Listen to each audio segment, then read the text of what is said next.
I'm looking at the pool through the floor-to-ceiling windows and thinking about how much I paid for this view when everything was normal.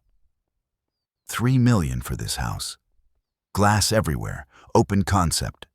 Vaulted ceilings in the living room that echo when Danielle walks across the marble floors in her heels.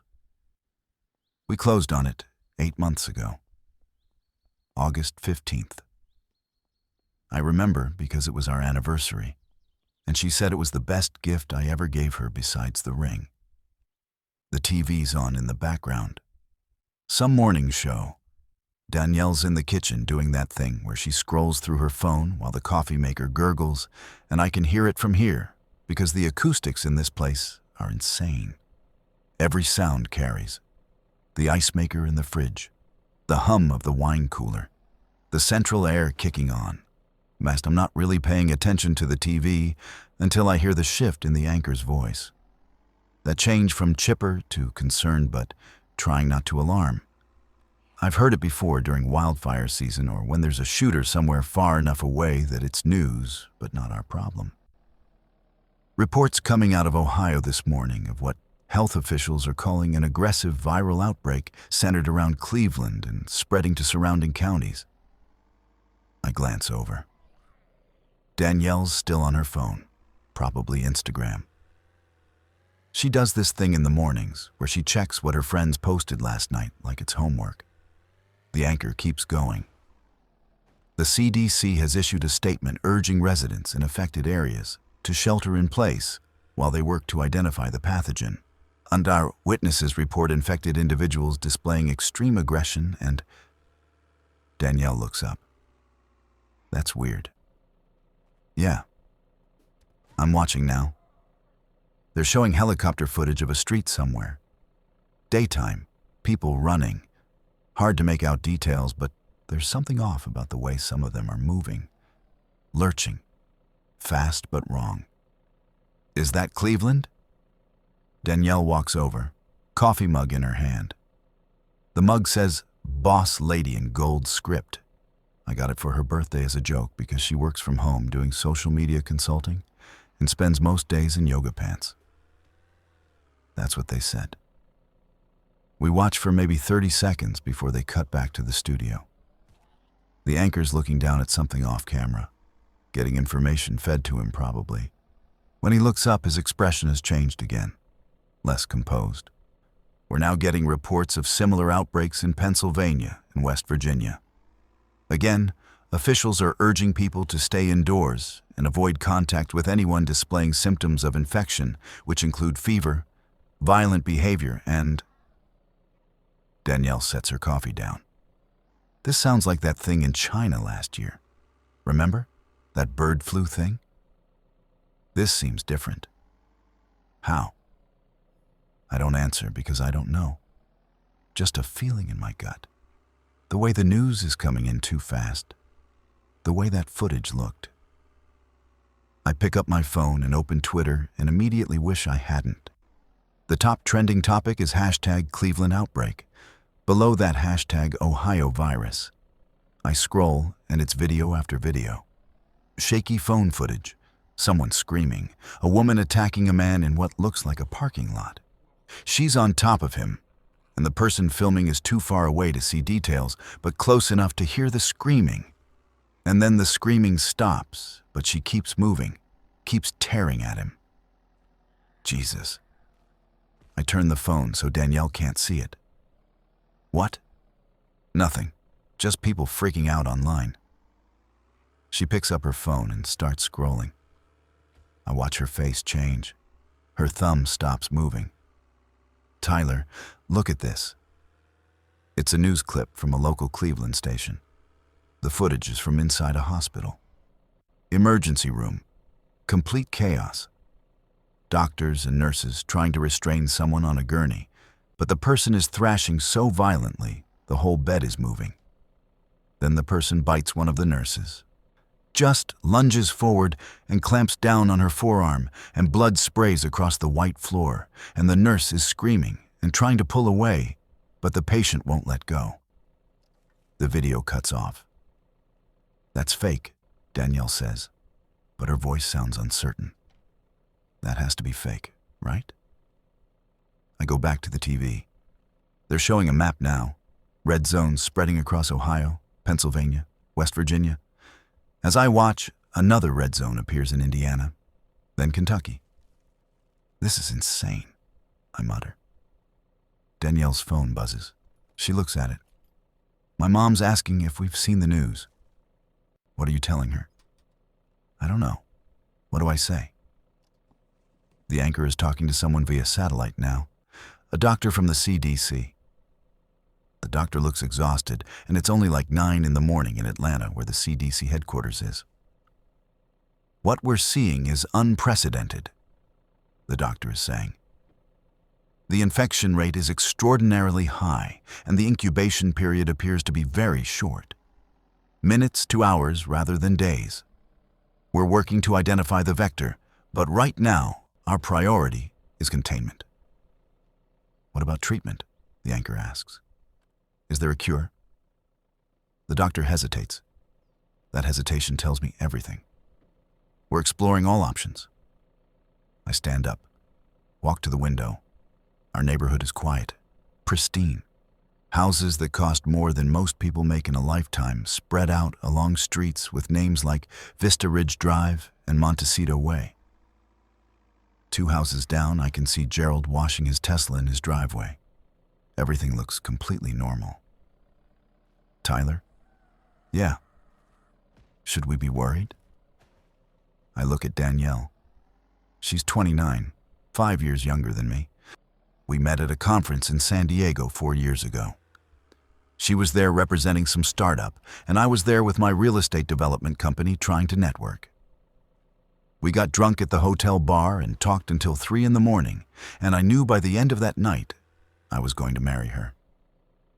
She's got blonde hair that she wears in this messy bun thing when she's home, and green eyes, and right now, those eyes look scared. I don't know, I say honestly. My phone rings. It's Marcus from work, I answer. You watching this shit? His voice is tight. Yeah. I'm closing the office, sending everyone home. Marcus owns the company. We develop luxury condos mostly. High-rises in downtown Seattle. Business has been good. Great, actually. We just broke ground on a new project last month. You think that's necessary? I ask. Tyler, I've got family in Pittsburgh. My sister just called me. She says the hospitals there are overrun. People are attacking each other in the streets. The police can't keep up. This isn't just some flu or whatever they're trying to say it is. I feel something cold settle in my chest. Okay. Get supplies, food, water, whatever you need. Do it now before everyone else figures out they should be panicking. He hangs up. Danielle's looking at me. What did he say? He's closing the office, sending people home. That's good, right? Precautionary? He said to get supplies. She blinks. Like, what kind of supplies? I'm already moving, grabbing my wallet and keys from the kitchen counter. Food, water, batteries, I don't know, everything. You're scaring me. Good. Be scared. Come on. Where are we going? Costco. Yeah, now. The drive to Costco takes 12 minutes normally. We make it in 8.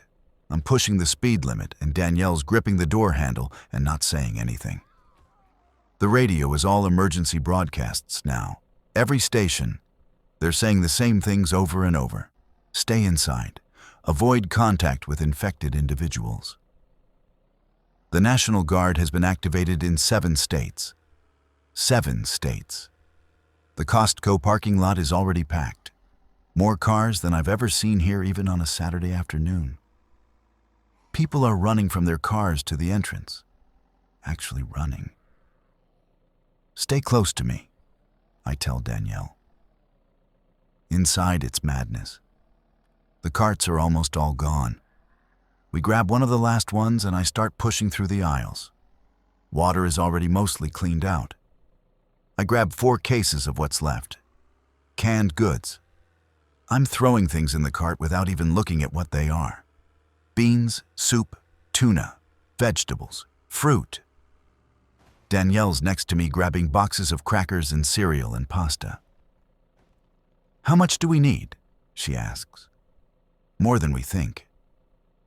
A woman shoves past me, nearly knocking me into a display. She's got 3 carts lined up and she's loading them with bulk rice. Her face is red and sweating, and she looks at me with wild eyes, and I see panic there. Real panic. Not the kind you get from missing a flight or being late to a meeting. The kind that comes from understanding something fundamental has changed. We move to the pharmacy section. Cold medicine, pain relievers, first aid supplies. I grab everything I can reach: bandages, antiseptic, gauze. Danielle's looking at me like I've lost my mind, but she's not stopping me.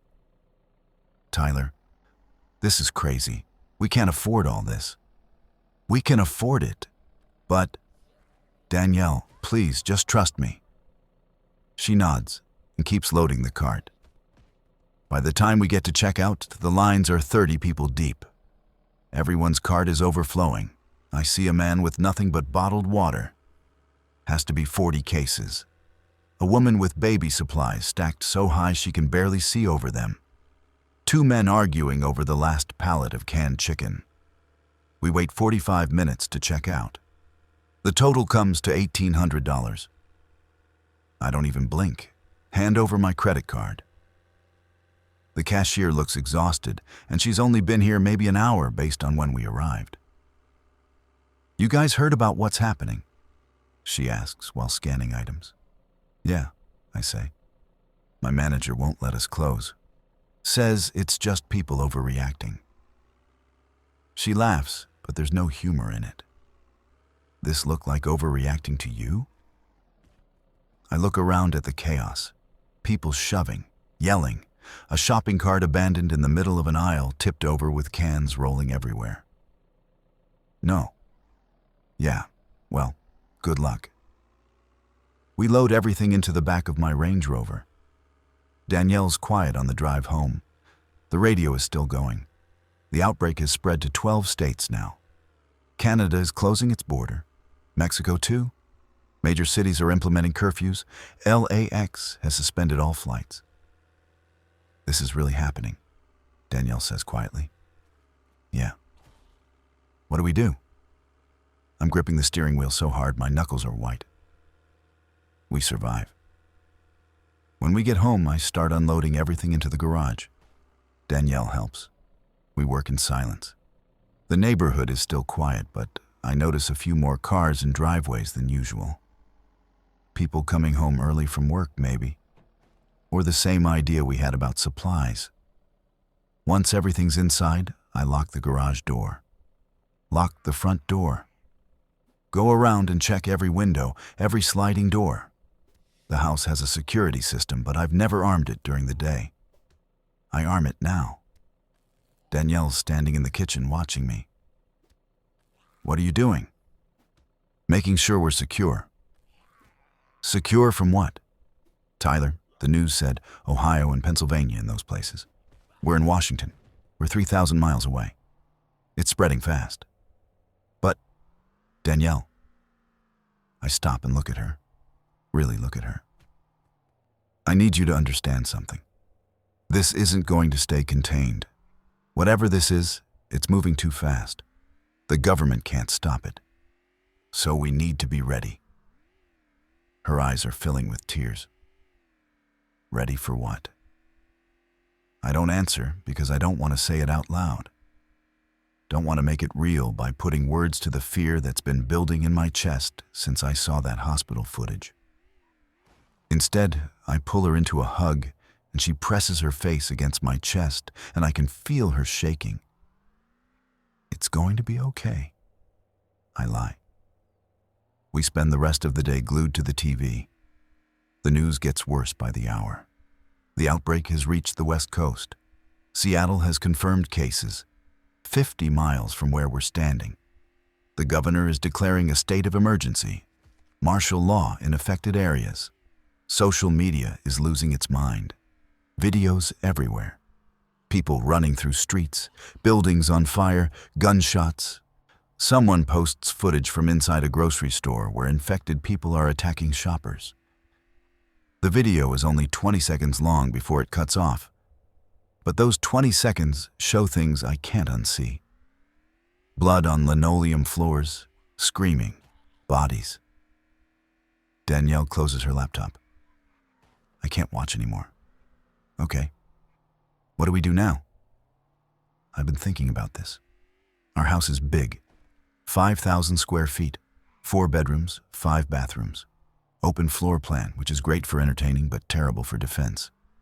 All that glass, all those windows.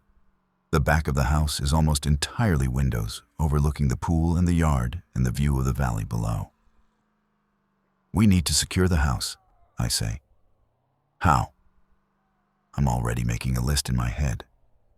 Wood, nails, screws, tools. We board up the windows and reinforce the doors. You want to board up our windows? The ground floor, at least. We keep the second floor clear so we can see out, but anything someone could break through from the ground level, we cover. She's looking at me like I've suggested we burn the house down. Tyler, this is our home, and I want to keep it that way. But boarding up the windows, that's so extreme. Danielle, please just let me do this. Let me keep us safe. She's quiet for a long moment, then she nods. Okay. What do you need me to do? We make another supply run. Home Depot this time. It's worse than Costco. The lumber section is swarmed. Men loading 2x4s and plywood onto flatbed carts. The tool section is nearly empty. I managed to grab a nail gun, boxes of nails, a circular saw, work gloves, a drill. A man tries to take the nail gun out of my cart, and I shove him back hard enough that he stumbles. He glares at me, but doesn't try again. We're loading everything into the Range Rover when I hear it. Sirens, lots of them, coming from the direction of the city. I look at Danielle, and I can see she hears them too. We need to get home, I say. Yeah. The drive back is tense. More cars on the road now, everyone driving too fast. I see a fender bender at an intersection, and both drivers are out of their cars screaming at each other, and I just drive past. Not my problem. Getting home is my problem. When we pull into our driveway, I see Gerald outside again. He's standing in his yard, staring down the street. I follow his gaze and see smoke rising from somewhere in the distance. Black smoke. A lot of it. Tyler. He waves me over as I get out of the car. What's going on? Fire down in the valley, big one. Fire trucks can't get through because everyone's trying to leave the city at the same time. Traffic's completely gridlocked. Jesus. You guys stocking up too? He nods at the lumber in my car. Yeah. Smart. I sent my wife and kids to her parents' place in Idaho this morning. Figured they'd be safer there. You're not going with them? He shakes his head. Someone's got to watch the house. Plus, I've got my guns here. If things go south, I want to be prepared. Gerald's a tech guy. Works for Microsoft or Amazon or one of those companies. Mid-40s, runs marathons. I've never heard him talk about guns before. How many guns? I ask. Few rifles, a shotgun, couple handguns. You have any? One, a Glock. Oh, it's in my safe. You know how to use it? I've been to the range a few times. He looks at me for a second like he's deciding something. You should practice and get more ammunition if you can. I tried earlier, but the gun stores are already cleaned out. We talk for a few more minutes. He tells me he's planning to do the same thing we are. Board up windows, reinforce doors. He says his neighbor on the other side already left, packed up and drove to his cabin in Montana. When I get back to the car, Danielle's on her phone. My mom wants us to come to Spokane, she says. She says it'll be safer there. Smaller city. What do you think? I don't know. Maybe she's right. I look at our house. $3 million. Our dream home. Everything we worked for. If we leave, we might not be able to come back. If we stay, we might not be able to leave. She's right. I know she's right. But something in me refuses to abandon this place. Not yet. Not when we just got here. Not when we haven't even had our first Christmas in this house yet. Let's give it a day, I say. See how things develop. If it gets worse, we go, okay? She doesn't look convinced, but she nods. We spend the rest of the afternoon boarding up windows. I measure and cut plywood sheets, and Danielle holds them in place while I nail them up. We start with the living room. Those massive floor-to-ceiling windows that cost a fortune. I feel sick covering them, but I do it anyway. The view disappears behind wood. By the time the sun starts to set, we've covered most of the ground floor. The kitchen, the living room, the den, the guest bedroom. The house feels darker now, smaller, the natural light cut off. We have to turn on lamps even though it's only 6 in the evening. I'm exhausted. My arms ache from holding the nail gun. My hands are blistered. Danielle looks just as tired. She's got sawdust in her hair and a scratch on her arm from where a piece of wood caught her. Let's take a break, I say. We order pizza. It feels absurd, but I'm starving and neither of us wants to cook. I call our usual place, and I'm shocked when they answer. Even more shocked when they say yes, they're still delivering. You guys staying open? I ask. For now, the woman on the phone says. She sounds young, tired. Boss says as long as we got power and employees showing up, we stay open. But honestly, I think tonight might be the last night. The pizza arrives 40 minutes later. The delivery guy is probably 20, wearing a face mask. He won't come to the door. Makes me walk down the driveway to his car. He hands me the pizza through his window, and I can see his hands are shaking. You okay? I ask. Just scared, man. You see what's happening downtown? No. What? Riots. Or not riots exactly. People attacking each other. Cops are everywhere, but there's too many of them. The infected, I mean. My roommate works at Harborview, and he says the ER is overflowing. They're turning people away. He drives off before I can respond. I stand in the driveway holding the pizza and looking down at the valley. More smoke now. I can see lights flashing, red and blue, emergency vehicles. A helicopter passes overhead low enough that I can feel the thump of the rotors.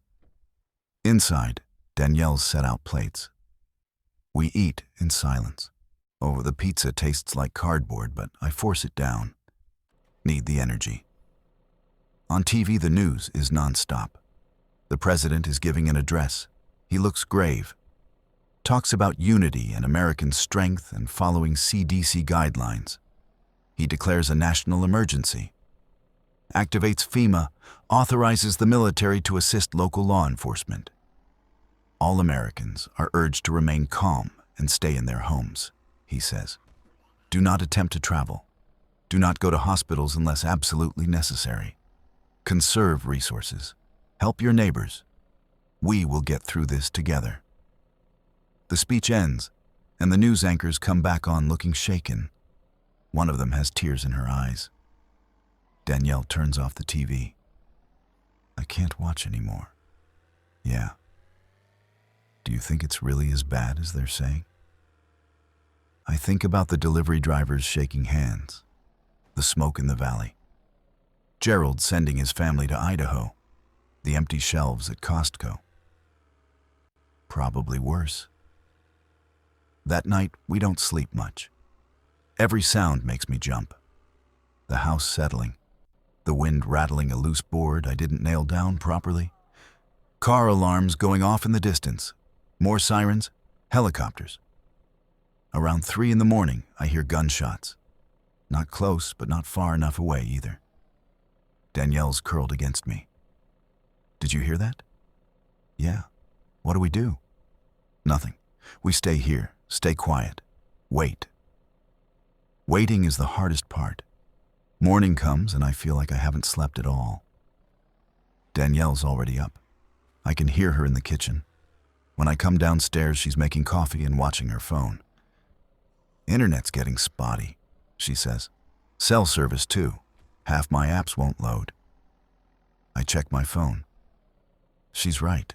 My Twitter won't refresh. Instagram's stuck loading. I try calling Marcus and it goes straight to voicemail. Try again. Same thing. The TV still works though. I turn it on and immediately wish I hadn't. Seattle is burning.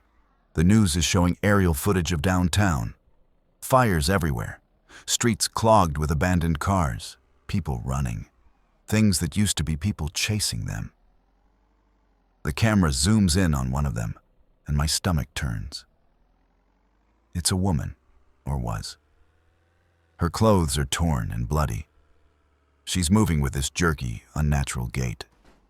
Fast, but wrong, like something's broken inside her. She tackles someone, and the camera cuts away, but not before I see her tearing at them with her teeth.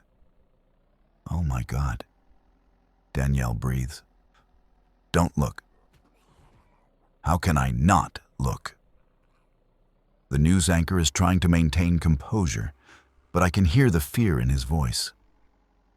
The situation in Seattle has deteriorated overnight. Law enforcement is overwhelmed. The military has established quarantine zones, but the infection is spreading faster than they can contain. Officials are now recommending that all residents in King County shelter in place and await further instructions. King County. That's us. My phone buzzes. A text from Gerald. You guys okay over there? I text back. Yeah. You. Heard gunshots last night. Saw some people running through the neighborhood around 4 a.m. Looked infected. Barricaded myself in the upstairs bedroom. Shit. Did they try to get in your house? No. Just kept moving. But I think we need to be ready for more of them. Agreed.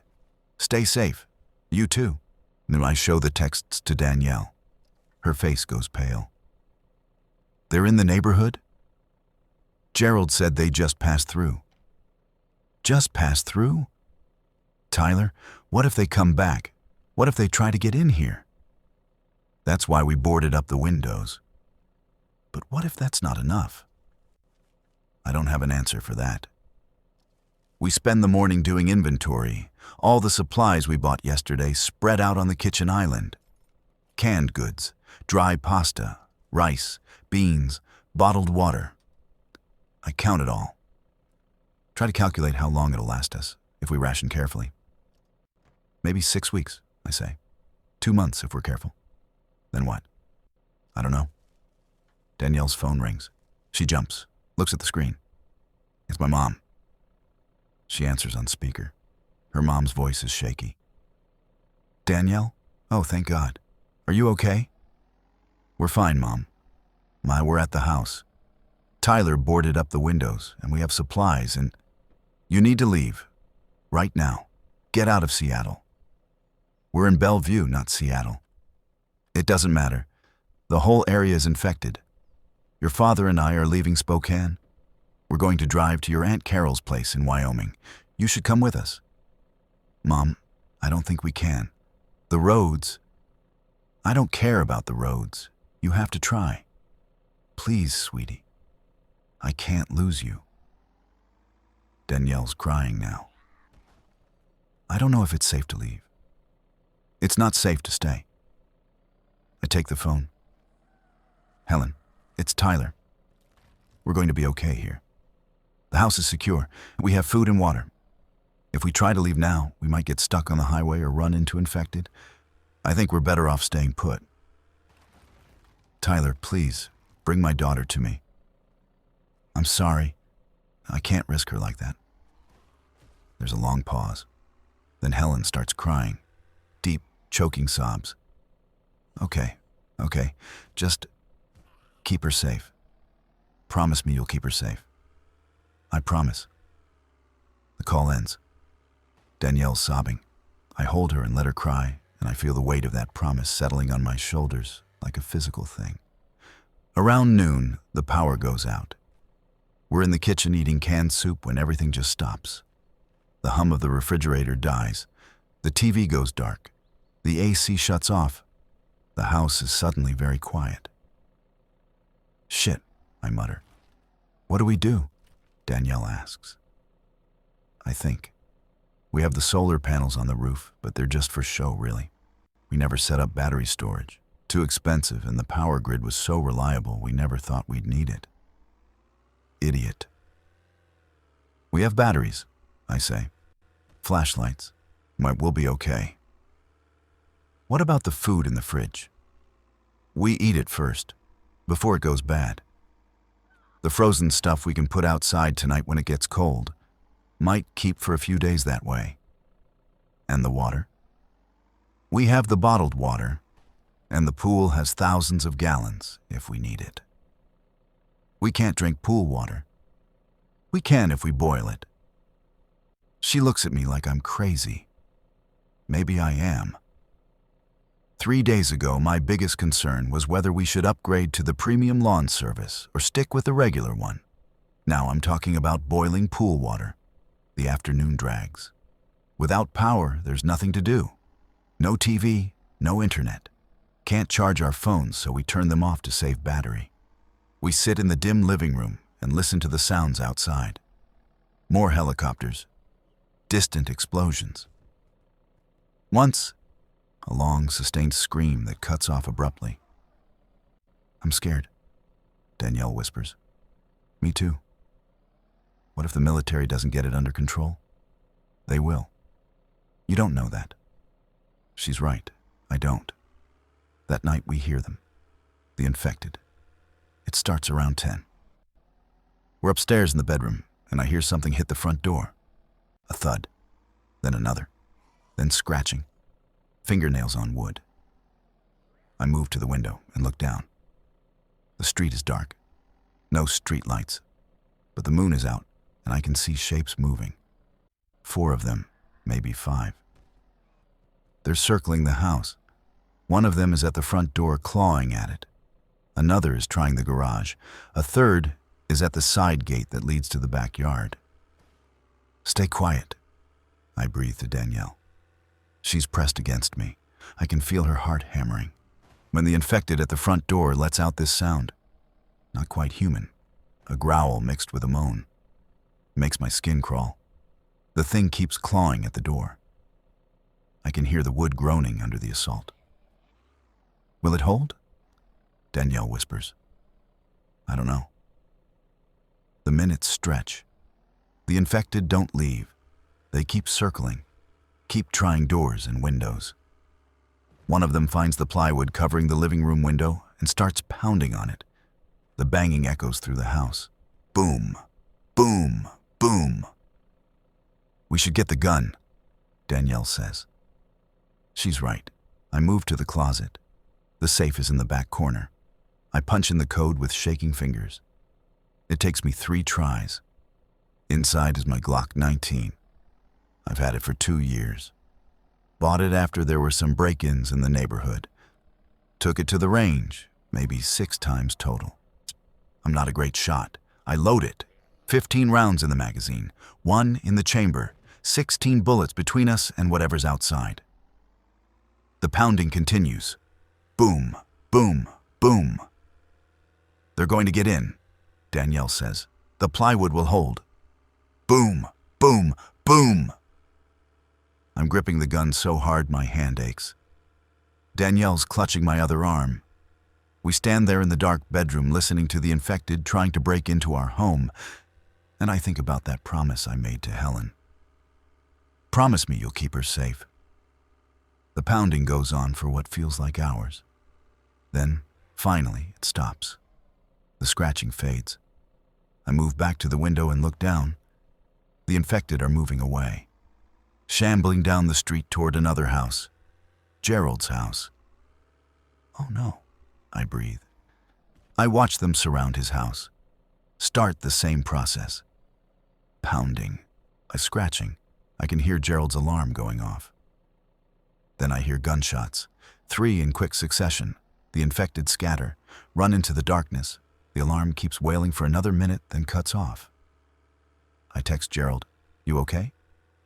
No response. I try again. "Gerald, answer me." Nothing. "What's happening?" Danielle asks. "I think Gerald just shot at them." "Did he hit them?" "I don't know." We wait. 10 minutes. 20. Finally my phone buzzes. "Gerald, I'm okay. Killed one. Others ran off. Fucking nightmare." Me. "Stay inside. Don't come out." Gerald. "No shit." I put the phone down and realize I'm shaking. Adrenaline dump. Danielle's shaking too. We climb into bed fully clothed and lie there in the dark, not sleeping. Just waiting for morning. Day 4, or is it 5? I'm losing track. The power's still out. The house is getting cold. It's late October, and normally we'd have the heat on. But now we're bundling up in blankets. We eat cold canned ravioli for breakfast. It tastes like metal. I try my phone. Still no cell service, no internet. It's just a useless brick now. I turn it off to save what little battery is left. Gerald texts me around noon. The message comes through in a burst when service flickers for a second. "Gerald, running low on food. Might need to scavenge soon. You guys have extra?" Me. "Some, but not enough to share. Sorry." Gerald. "Understood. Stay safe. I feel guilty, but what choice do I have? We have maybe 5 weeks of food if we're careful. That's not enough to feed 3 people. Barely enough for 2. Danielle's quiet. She hasn't said much since last night. Just sits on the couch, wrapped in a blanket, staring at nothing. I try to talk to her, but she doesn't respond. I think she's in shock. "We're going to be okay," I tell her. She doesn't react. "Danielle?" Nothing. I sit next to her and take her hand. It's cold. "Hey, talk to me." She blinks, looks at me like she's seeing me for the first time today. "I want my mom." "I know. I want to go home." We are home. This isn't home. Home is where I feel safe. I don't feel safe here. I don't know what to say to that. She's right. This place doesn't feel like home anymore. It feels like a tomb. That afternoon, I do a perimeter check. Go around the house examining all the boards I put up. Most of them are solid. A few have scratches and dents from last night, but nothing's broken. The doors are intact. The gate to the backyard is still locked. I'm checking the side of the house when I see it. A body in the street. One of the infected. Gerald's infected. The one he shot. It's lying face down in a pool of dried blood, wearing what used to be a business suit. Male. Hard to tell age because half the skull is missing. I stare at it for a long time, trying to process that this used to be a person, someone who went to work and had meetings and maybe a family. Now it's just meat rotting in the street. Movement catches my eye. Down the street. More infected. A group of them, maybe 10. They're moving house to house, trying doors, windows, looking for a way in, looking for food. I back away slowly. Get inside. Lock the door. Arm the security system, even though I don't know if it's working without power. They're out there, I tell Danielle. She doesn't respond. I spend the rest of the day reinforcing. Moving furniture in front of doors, stacking heavy things against the plywood on the windows. The couch goes in front of the living room window, the dining room table in front of the kitchen slider. Anything to add another layer between us and them.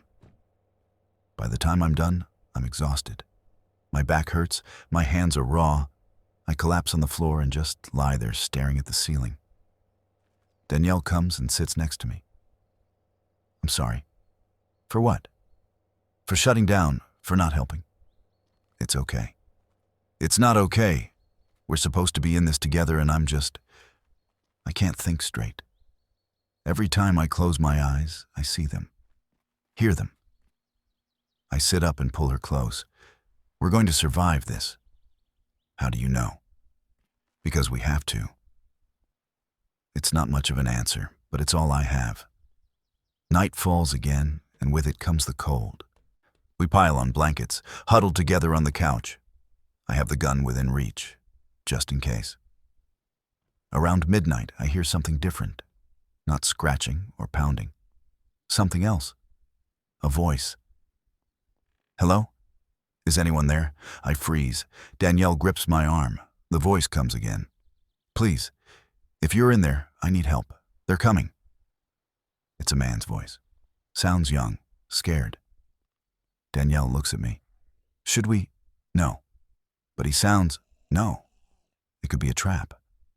Or he could actually need help. Danielle, we can't risk it. The voice is louder now, more desperate. Please, I can hear them behind me. Please open the door. I move to the window and look down through a gap in the boards. There's a man at our front door. Can't see him well in the dark, but he's pounding on the door now. Behind him, shapes are moving. The infected, coming up the street fast. Oh God, they're coming, the man screams. Let me in, please. The infected are 20 feet away. 15. 10. The man sees them, turns and runs. He makes it maybe 5 steps before they're on him. He goes down screaming. The sound is horrible. Wet tearing, crunching. He's still screaming when they start feeding. Danielle vomits. I just stand there, unable to look away. The man stops screaming. The infected keep feeding.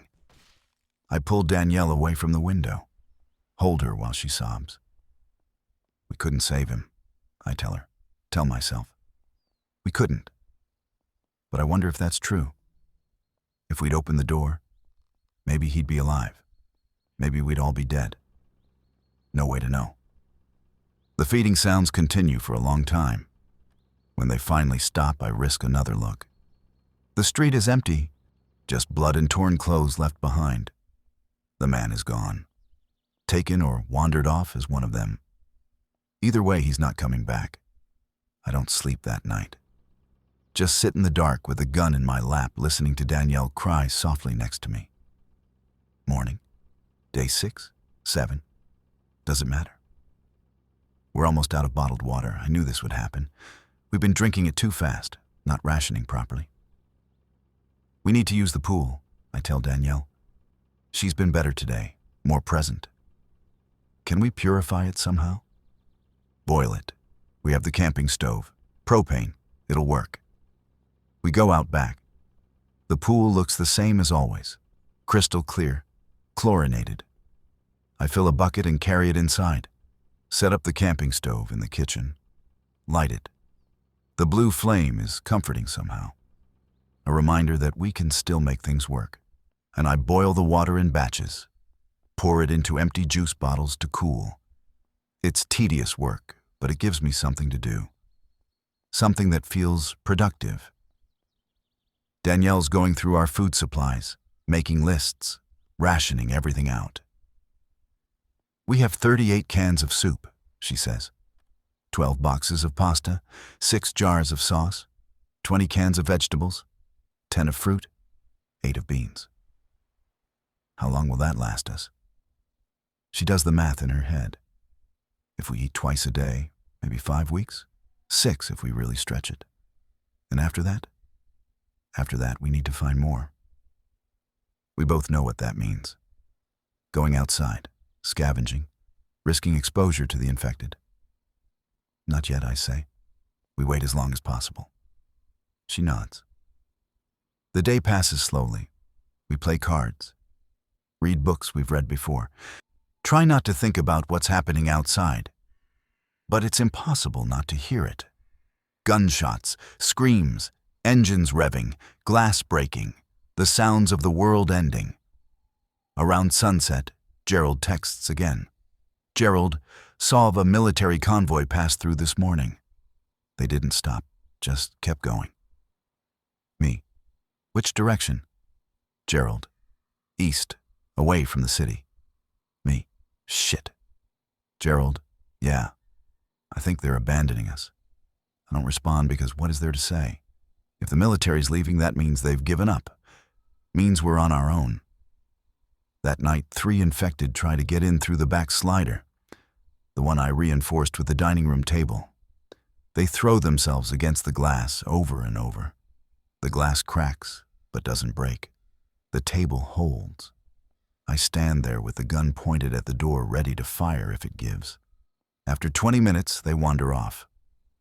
I'm shaking so badly, I have to sit down. We can't keep doing this, Danielle says. I know. Every night they come. Every night we barely hold them off. Eventually something's going to give. I know. So what do?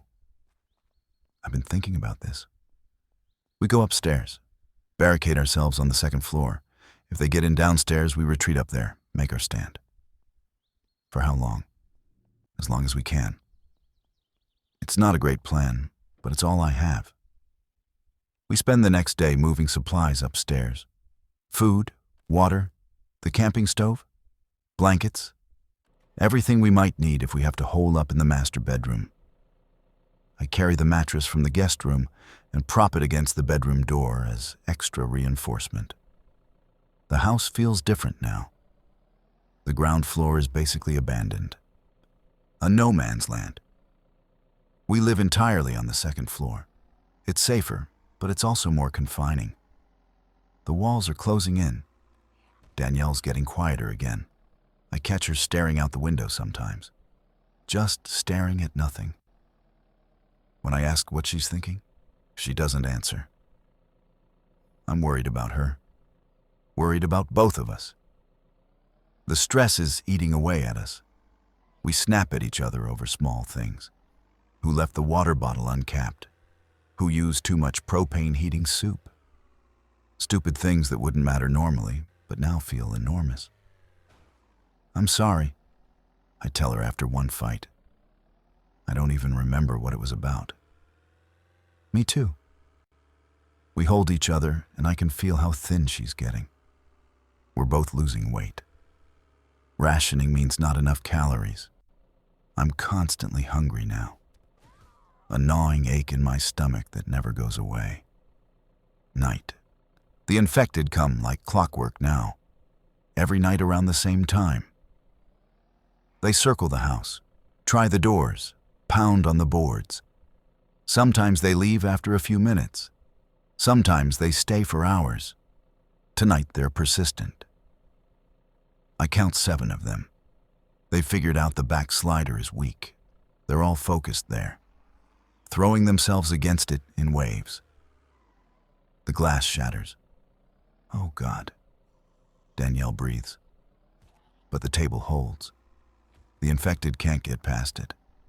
They're reaching through the broken glass, trying to grab it, move it, but it's too heavy and wedged too tight. One of them gets its arm through. I can see it from upstairs. The arm is pale, covered in dried blood. The hand opening and closing like it's trying to grab something. I aim the gun, 15 feet, easy shot. I've practiced this distance at the range. I pull the trigger. The sound is deafening in the quiet house. The bullet hits the infected in the shoulder. It jerks back but doesn't go down, doesn't even seem to notice. I fire again. This time, I aim for the head.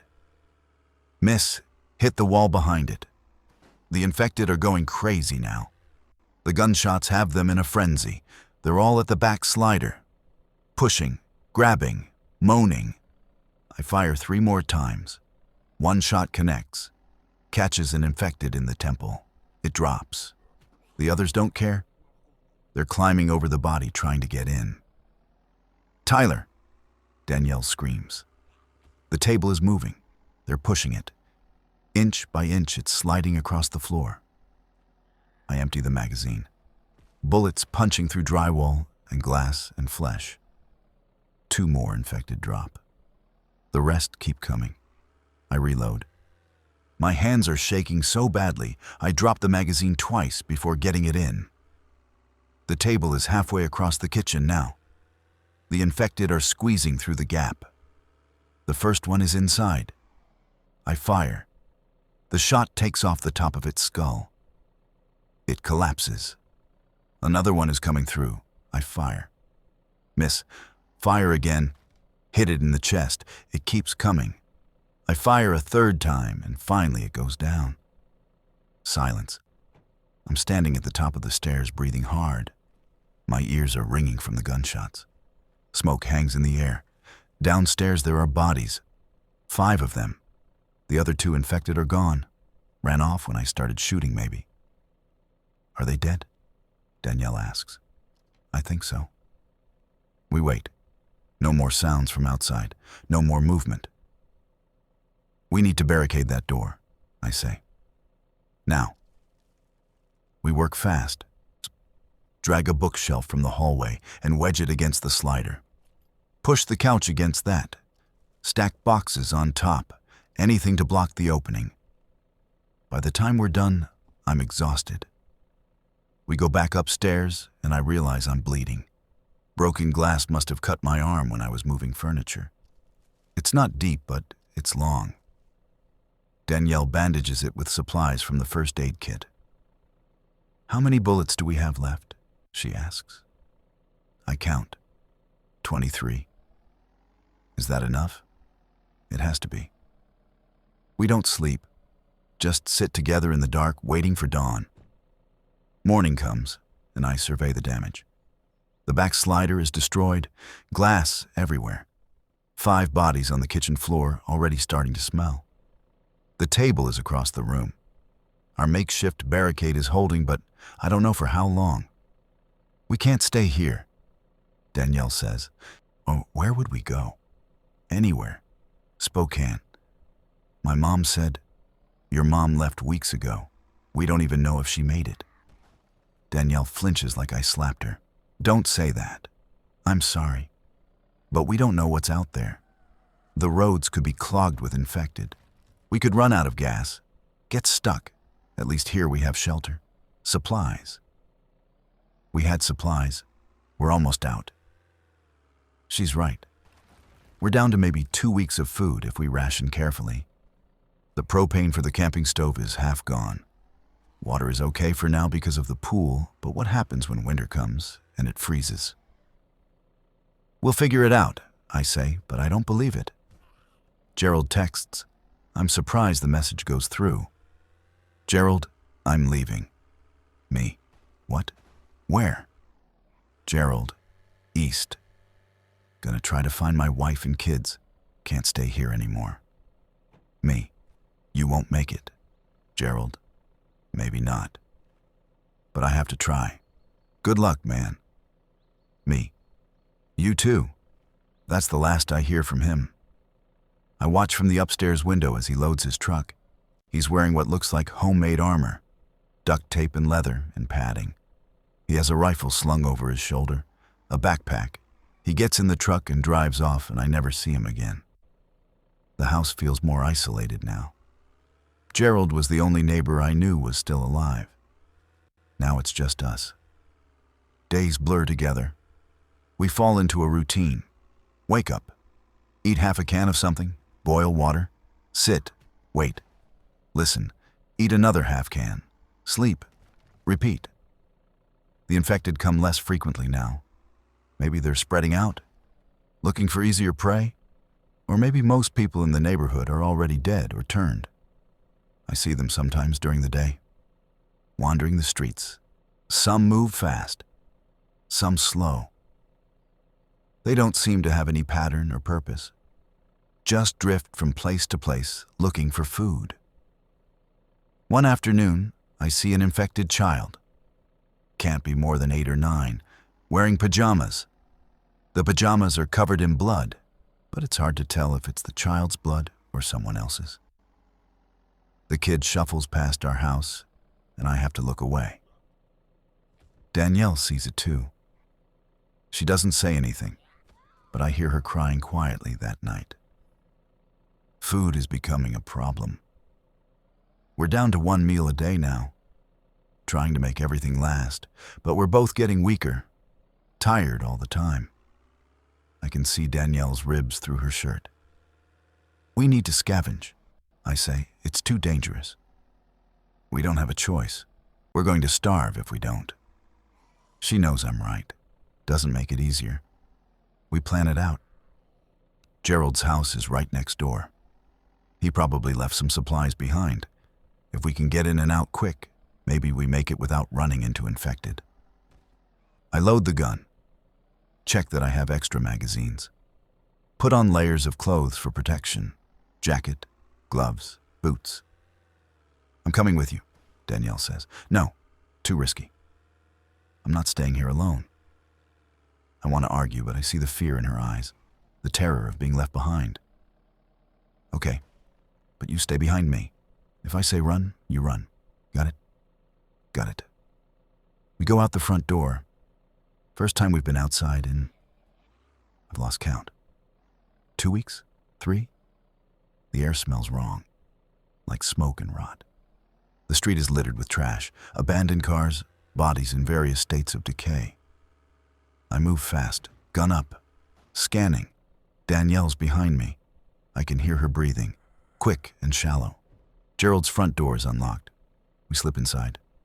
The house is dim, quiet, smells like mildew. Stay close, I whisper.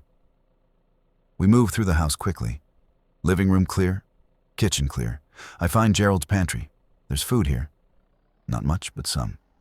Canned goods, dry pasta, rice. I start loading things into my backpack. Danielle's in the other room. Tyler, she hisses. I go to her. She's pointing at the stairs. There's something up there. I can hear it moving. Slow, dragging steps. We need to go, I breathe. We back toward the door. The thing upstairs is coming down. I can see it now. One of the infected. Female. Looks like Gerald's wife. Must have come back. Must have been infected and came home, and Gerald didn't have the heart to put her down before he left. She sees us, opens her mouth, and lets out that horrible moan. We run, and out the door, across the yard. I can hear her behind us, but we're faster. We make it back to our house and slam the door. Lock it, barricade it. My heart is hammering. Danielle's white as a sheet. That was Gerald's wife, she says. I know. She's been in there this whole time. Yeah. We don't talk about it after that. The supplies we got add maybe another week to our timeline. It's something, but it's not enough. Eventually we'll have to go farther, risk more. That night I lie awake thinking about the future, if there even is one. We can't survive here forever. The food will run out. The water. Eventually something will break and the infected will get in. We're just delaying the inevitable. What are you thinking about? Danielle whispers. Nothing. Liar. I turn to face her, and in the moonlight coming through the window I can see her face. Thin, pale, beautiful still despite everything. I'm thinking about whether we should try to leave, I admit. And? I don't know. Part of me thinks we should. Try to find somewhere safer. But part of me thinks this is as good as it gets. That nowhere is safe anymore. She's quiet for a long time. Then, my mom used to say that hope is the last thing to die. Your mom said a lot of things. Yeah, but maybe she was right about that one. Maybe we have to keep hoping, keep trying. Because what's the alternative? The alternative is we accept it. Accept that this is our life now. This house, these walls. Until we run out of food, or they break through, or we just give up. I don't want to give up. Me neither. But I can feel it creeping in anyway. That hopelessness, that resignation. It's like a weight on my chest, getting heavier every day. More days pass. We're eating once every other day now. The hunger is constant. My stomach hurts all the time. I feel weak, dizzy. Danielle is worse. She can barely get out of bed some mornings. I force myself to keep moving. Boil water, check the barricades, watch for infected. But it's getting harder. Everything is harder. One morning I wake up and Danielle won't open her eyes. Danielle? I shake her gently. Danielle, wake up. She mumbles something. Her skin is hot. Fever. No, I breathe. I check her over. No bites, no scratches. She hasn't been exposed. This is something else. Infection, maybe? Or just her body giving out from malnutrition. I give her water, force her to drink. She's barely conscious. I don't know what to do. We don't have medicine. No way to get help. I'm completely helpless. She burns with fever all day. I sit next to her, wiping her forehead with a damp cloth, giving her water when she'll take it, watching her chest rise and fall, and praying she keeps breathing. That night she wakes up lucid for a moment. Tyler? I'm here. Am I dying? No, you're going to be fine. Don't lie to me. I can't speak. My throat is too tight. It's okay, she whispers. I'm tired anyway. Don't say that. You have to fight. Please. I love you. I love you too. So much. She closes her eyes, and I think that's it. That she's gone. But her chest keeps moving. She's still breathing. Still alive. I don't sleep. Just sit there holding her hand, willing her to survive. Morning comes and her fever breaks. She's weak. Can barely move. But she's alive. You scared the shit out of me, I tell her. Sorry. I laugh, and it comes out as a sob. I'm crying. Haven't cried this whole time, but now I can't stop. Danielle reaches up with a shaking hand and touches my face. We're going to be okay. Yeah. We have to believe that. I'm trying. Recovery is slow. It takes her days to regain enough strength to sit up. A week before she can walk. We're out of food now, completely. The last can of beans is gone. We're living on boiled pool water and nothing else. We have to leave, I say. We don't have a choice anymore. Danielle nods. She knows. We pack what little we have. Clothes, the gun and ammunition, empty water bottles to fill. I take one last look at the house. $3 million. Our dream means nothing now. We leave through the front door. The street is empty, silent. We walk slowly. Danielle's still weak, and I'm not much better. Every step feels like it takes all my energy. I don't know where we're going, just away. Somewhere else. Anywhere but here. A block down, I see movement. Infected. 3 of them. They see us too. Run, I tell Danielle. We run, or try to. More of a stumbling jog. The infected are faster, they're gaining. I turn and fire. The shot goes wide. I fire again. One of them drops. 2 left. We're at an intersection. A car is sitting there. Doors open. Keys still in the ignition. Get in, I shout. We pile into the car. I turn the key. The engine sputters. Dies. Come on, I mutter. The infected are 20 feet away. 15. I turn the key again. The engine catches. Roars to life. I slam the gas and we lurch forward. In the infected grab for the car, but miss. We're moving, getting away. I drive with no destination. Just drive. The streets are apocalyptic. Burned out buildings, crashed cars, bodies everywhere. Some moving, some not. We pass through downtown. It's completely destroyed. Every window broken. Fires still burning in places. The infected are everywhere. Hundreds of them, maybe thousands. I keep driving. Out of the city, into the suburbs, past abandoned neighborhoods and silent houses. The gas gauge is dropping. We're going to run out soon. Where are we going? Danielle asks. I don't know. We drive until the tank is almost empty. Finally, I pull into a gas station. It's been looted, windows smashed, but there might be gas in the underground tanks.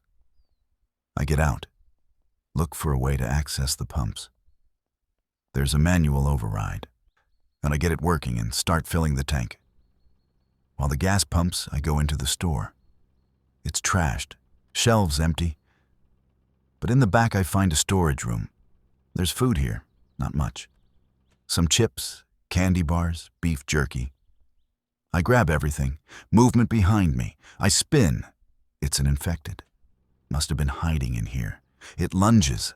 I fire without thinking. The shot catches it in the face. It drops. My hands are shaking. I grab the food and run back to the car. The tank is full. Danielle's eyes are wide when she sees the blood on my jacket. You okay? She asks. Yeah, let's go. We drive north. I have this vague idea that maybe smaller towns are safer. Less population means fewer infected. It's probably stupid, but it's all I've got. The landscape changes. More trees, less buildings. The infected become less frequent. We pass through small towns that look abandoned, but intact. No signs of fighting, like everyone just left. We stop at a farmhouse. It's isolated, surrounded by fields. The front door is locked, but a window is broken. I climb through and let Danielle in. The place is empty, clean. Whoever lived here left in an orderly way. No signs of violence.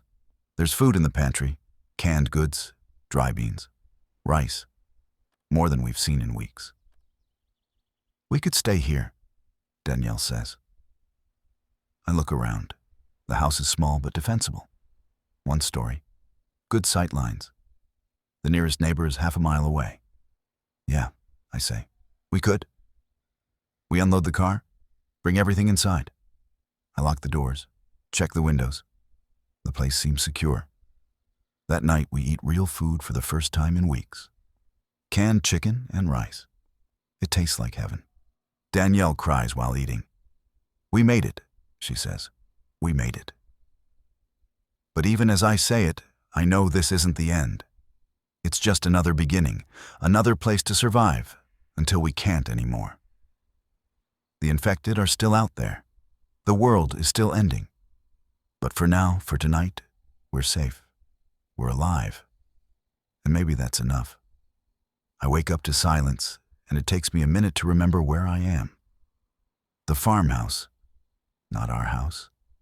Not that tomb of glass and marble we abandoned. This place is smaller. The walls are plain white drywall. The floor is linoleum in the kitchen, old carpet everywhere else.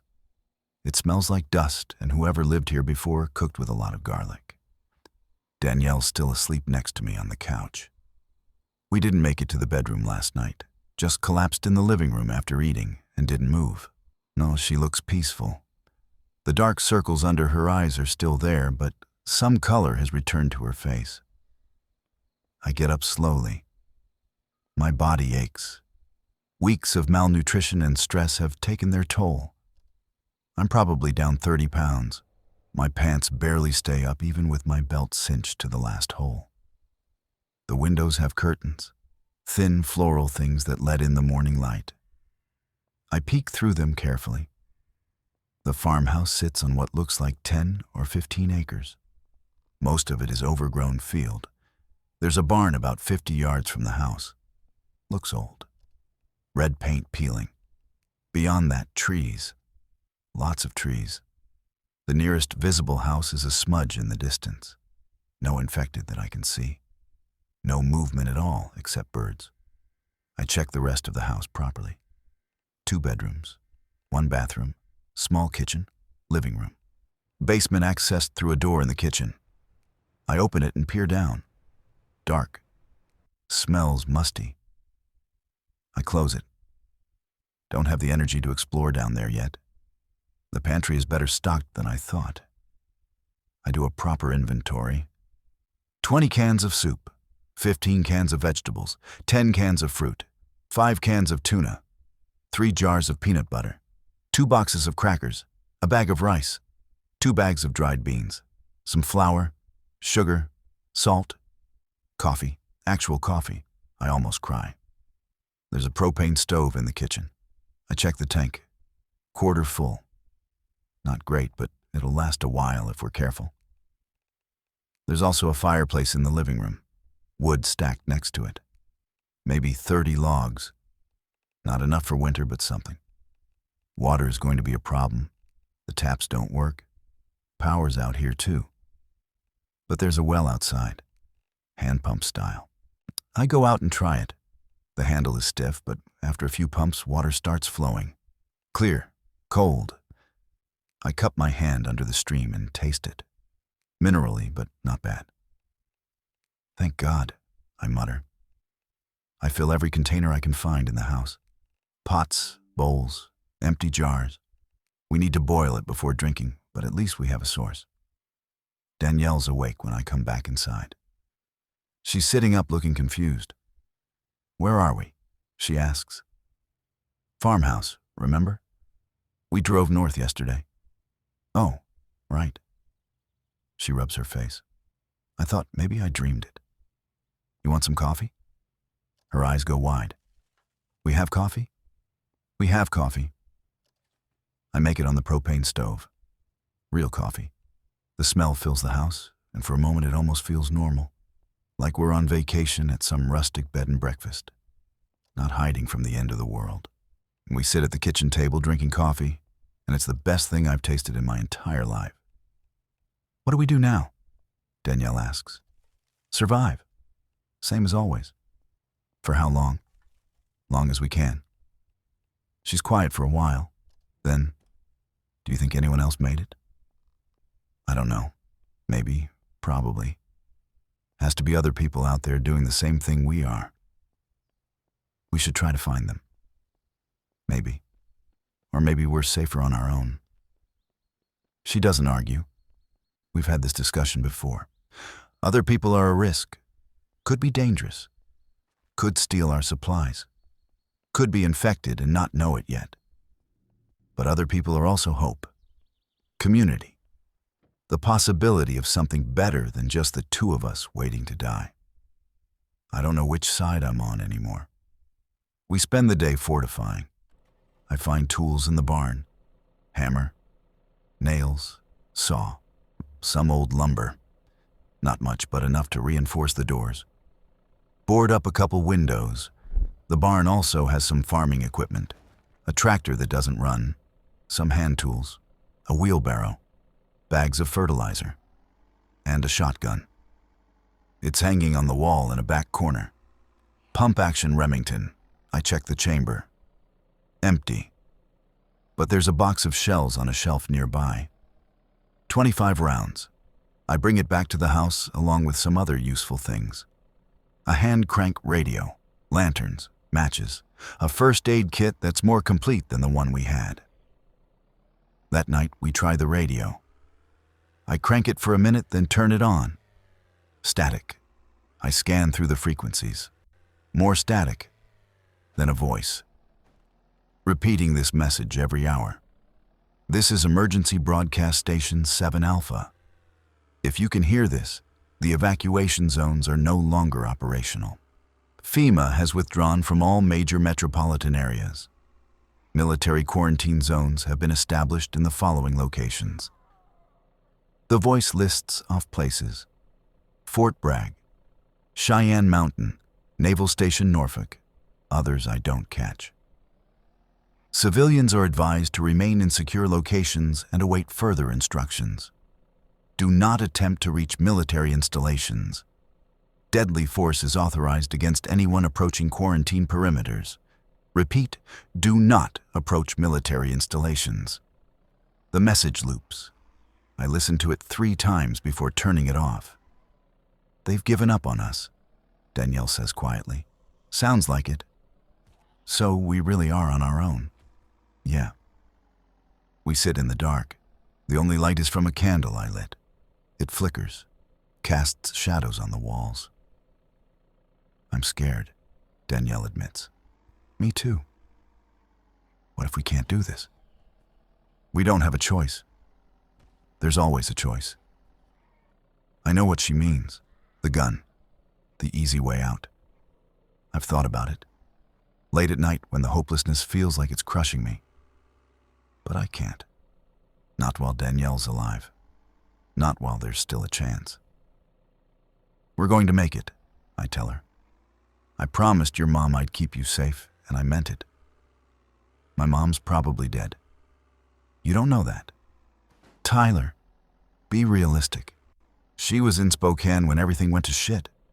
Spokane's a city. Cities are death traps now. She didn't make it. Neither did your parents, or your brother, or any of our friends. They're all gone. She's crying. I pull her close. You're probably right, I say. But I'm still keeping that promise. Days pass. We settle into a new routine, different from the house, but similar in its tedium. Wake up, eat, check the perimeter, maintain the fortifications, ration supplies, sleep. The weather's getting colder. It's November now. Maybe mid-November. I've lost track of dates. Frost on the grass in the mornings. The well water is ice cold. We're burning through firewood faster than I'd like. I need to find more wood. The trees around the property are mostly pine. Not ideal for burning, but better than nothing. I spend a day cutting down a dead one with a handsaw from the barn. It's exhausting work. My muscles aren't used to it. But by evening, I have the tree down and cut into manageable pieces. I haul them back to the house in the wheelbarrow. Danielle helps me stack them. We work in silence. The work feels good, purposeful, like we're doing something to ensure our survival instead of just waiting to die. That night, I see lights in the distance. Headlights, moving slowly along what must be the main road about 2 miles from our property. I grab the shotgun and watch. The lights stop, idle for a few minutes, then move on. Someone's out there, Danielle says. She's at the window next to me. Yeah. Should we signal them? No. Why not? Because we don't know who they are. Could be dangerous. Or they could be people like us, looking for help, for other survivors. Or they could be raiders looking for supplies to steal. We can't risk it. She pulls away from the window. You've become so paranoid. I've become realistic. There's a difference between being careful and being... She trails off. Doesn't finish. Being what? Nothing. Forget it. But the tension hangs between us. It's been building for weeks. The stress, the isolation, the constant fear. We're fraying. Both of us. The next morning, I check our supplies again. We're doing okay. The food from the pantry is stretched further than I expected. At our current rate, we have maybe another month, maybe 6 weeks. Water isn't a problem as long as the well doesn't freeze. But then what? We'll need to scavenge eventually. Find more food, more supplies. That means going into town. Taking risks. I put it off. Tell myself we have time. A week later, we hear engines. Lots of them. I look out and see a convoy. 5 vehicles. Trucks, mostly. They're driving slowly through the area. Searching. One of them turns onto our property. Shit, I breathe. I grab both guns. Give Danielle the Glock. Safety's off. You remember how to use it? She nods. Her hands are shaking. The truck stops about 100 feet from the house. 3 men get out. They're armed. Rifles. They spread out. One approaches the house. "Hello," he calls out. "Anyone home?" I don't answer, just watch through the gap in the boarded window. "We're not here to hurt you," the man continues. "We're from a settlement about 30 miles north. We're looking for survivors, trying to rebuild. If you're in there, come out. Talk to us." Still I don't answer. The man waits. then confers with the other two. They walk around the house, checking, looking for signs of life. One of them sees the smoke from our fireplace, points at it. They know we're here. "Look," the man calls out again. "We can see you've been using the fireplace. We know someone's inside. We're not going to force you out, but you should know that winter's coming. It's going to be brutal. You're not going to survive out here alone. We have food, shelter, safety in numbers. We're offering you a place with us." I look at Danielle. She's looking at me. I can see the hope in her eyes, the desperate want to believe that there's something better than this. But I can also see the fear, the knowledge that this could be a trap. "What do we do?" she whispers. I don't know. This is the choice I've been dreading. Stay isolated and eventually die, or trust strangers and possibly die faster. "Give me a minute," I call out. The man nods. "Take your time." I pull Danielle into the bedroom, out of earshot.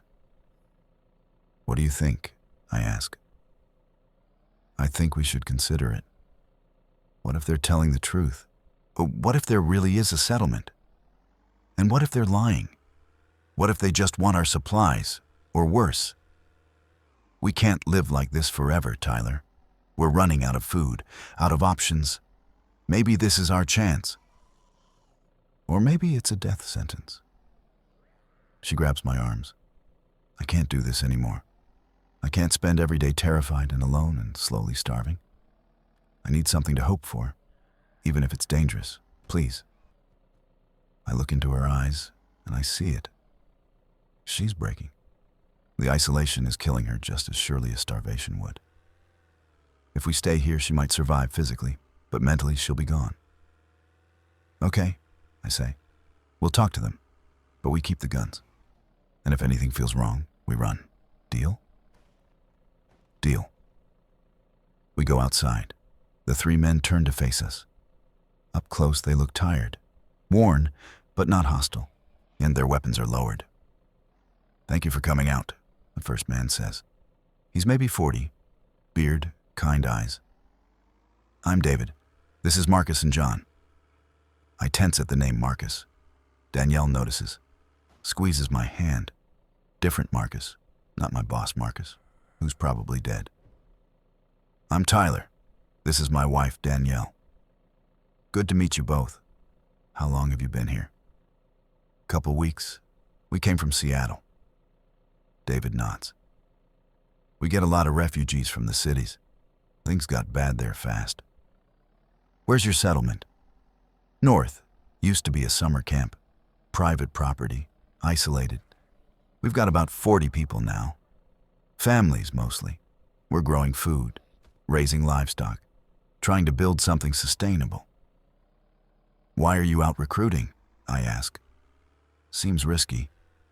"It is, but we need people, skills, manpower. Winter's coming and we don't have enough hands to do everything that needs doing. We're offering safety and community in exchange for contribution. Everyone works. Everyone pulls their weight. And if someone doesn't, then they're asked to leave. We can't afford dead weight, not anymore. It's honest, at least, brutally so." "What kind of work?" Danielle asks. "Whatever needs doing. Farming, hunting, cooking, building, guard duty. We assess people's skills and assign them where they're most useful." I think about it. Part of me wants to say no, wants to hole up here and take our chances. But Danielle's right. We're not going to make it through winter alone. We'll run out of food and firewood, and then we'll freeze or starve. "We need to talk about it," I say. "Of course. We'll be in the area for another day. Meet us back here tomorrow morning if you decide to come. Otherwise..." He shrugs. "Good luck to you." They leave, get in their truck, and drive off. Danielle and I go back inside. "What do you think?" she asks. I think it could be legit, or it could be a trap designed to lure desperate people. So we don't go. I didn't say that. I think we should go. But carefully, we keep our guard up. First sign of trouble, we bail. How do we bail if we're 30 miles from here without a car? Good question, I think. We take the car, follow them up. That way we have an escape route. They might not like that. Then they're not as friendly as they claim. We spend the rest of the day and night debating, going over every possible scenario. By morning, we've decided. We're going. It's too risky to stay and too risky to go, but the risk of going feels slightly better than the risk of staying. We pack everything we can carry: food, water, guns, ammunition, clothes, medical supplies. I load it all into the car. We leave the house behind. Another place that was supposed to save us. Another false hope. The men are waiting where they said they'd be. David smiles when he sees us. You decided to come. We're willing to check it out, I say. But we're keeping our car, in case things don't work out. His smile fades slightly, but he nods. Fair enough. Follow us. It's about an hour's drive. We follow the convoy north. The landscape becomes more rural, fewer houses, more trees. We pass through small towns that look completely abandoned. No signs of infected. No signs of life at all. Just empty buildings and overgrown yards and silence. Eventually, we turn off the main road onto a gravel path. A sign says Camp Riverside, private property. We drive another mile, and then I see it. The settlement. It's bigger than I expected. Maybe 20 buildings. Cabins, mostly. A large central building that might be a dining hall. Gardens, fences, watchtowers. People moving around. Working. We pull up to a gate. 2 armed guards check us over. One of them radios ahead. The gate opens and we drive through. David parks and gets out. We do the same. Welcome to Camp Riverside, he says. A woman approaches. Late 30s, short dark hair. She's wearing practical clothes. Jeans, boots, a heavy jacket. She extends a hand. I'm Sarah. I'm the camp administrator. David tells me you're from Seattle. Yeah, I say, shaking her hand. Tyler and Danielle Webb. Wait, no. Shit. I used my boss's last name. I'm so tired I'm mixing things up. Tyler and Danielle Brooks, I correct, making up a name. We never discuss this. Stupid. If Sarah notices the slip, she doesn't comment. Well, Tyler and Danielle Brooks, let's get you oriented. She takes us on a tour, shows us the dining hall where communal meals are served, the gardens where they're growing winter vegetables, the livestock pens with chickens and goats, the workshop where people are building and repairing things, the clinic with a nurse practitioner named Helen, different Helen, not Danielle's mom. Everyone we meet seems normal, tired, wary, but normal. They ask questions. Where we're from, what skills we have, how long we've been surviving. No one seems hostile, just curious. And Sarah brings us to an empty cabin. Small, 1 room, a bed, a wood stove. This can be yours if you decide to stay, she says. We ask everyone to contribute 4 hours of work per day minimum. In exchange, you get shelter, food, and safety. We have rules. No stealing, no violence, no unauthorized leaving. Everyone answers to the council. I'm on the council along with David and 3 others. Any questions? What happens if we want to leave? I ask. You can leave any time. Just let us know so we can account for resources. But if you leave, you can't come back. We can't risk people going in and out, potentially bringing infection. What about the infected? Danielle asks. Have you had any problems? Some, early on. We've cleared the area pretty thoroughly. Patrols go out daily to make sure no infected are getting close. Our fence is sturdy. Guards are armed. We've been lucky so far. Lucky, that's a word I haven't heard in a while. We'll need to think about it, I say. Of course, take the day. Look around. Talk to people. Dinner's at 6 in the dining hall. You're welcome to join us. She leaves. Danielle and I are alone in the cabin. What do you think? She asks. Seems okay. Too okay, maybe. You think it's fake? I think people can hide things, put on a good show. Or maybe it's real. Maybe we actually found somewhere safe. I want to believe that. I really do. But I've been burned too many times, trusted too much. Every time we think we're safe, something goes wrong. We walk around the settlement, talk to people. A man named Eric who teaches the kids. There are kids here, 5 of them, ranging from maybe 6 to 12. Seeing them is surreal. Children playing, laughing, like the world didn't end. A woman named Amanda who does laundry and cooking. She's friendly. Tells us about how they fled from Portland when the outbreak started, how they found this place and decided to fortify it. Everyone has a story. Everyone lost someone. But they're here. They're surviving. Together. By dinner, I'm starting to think maybe this is real.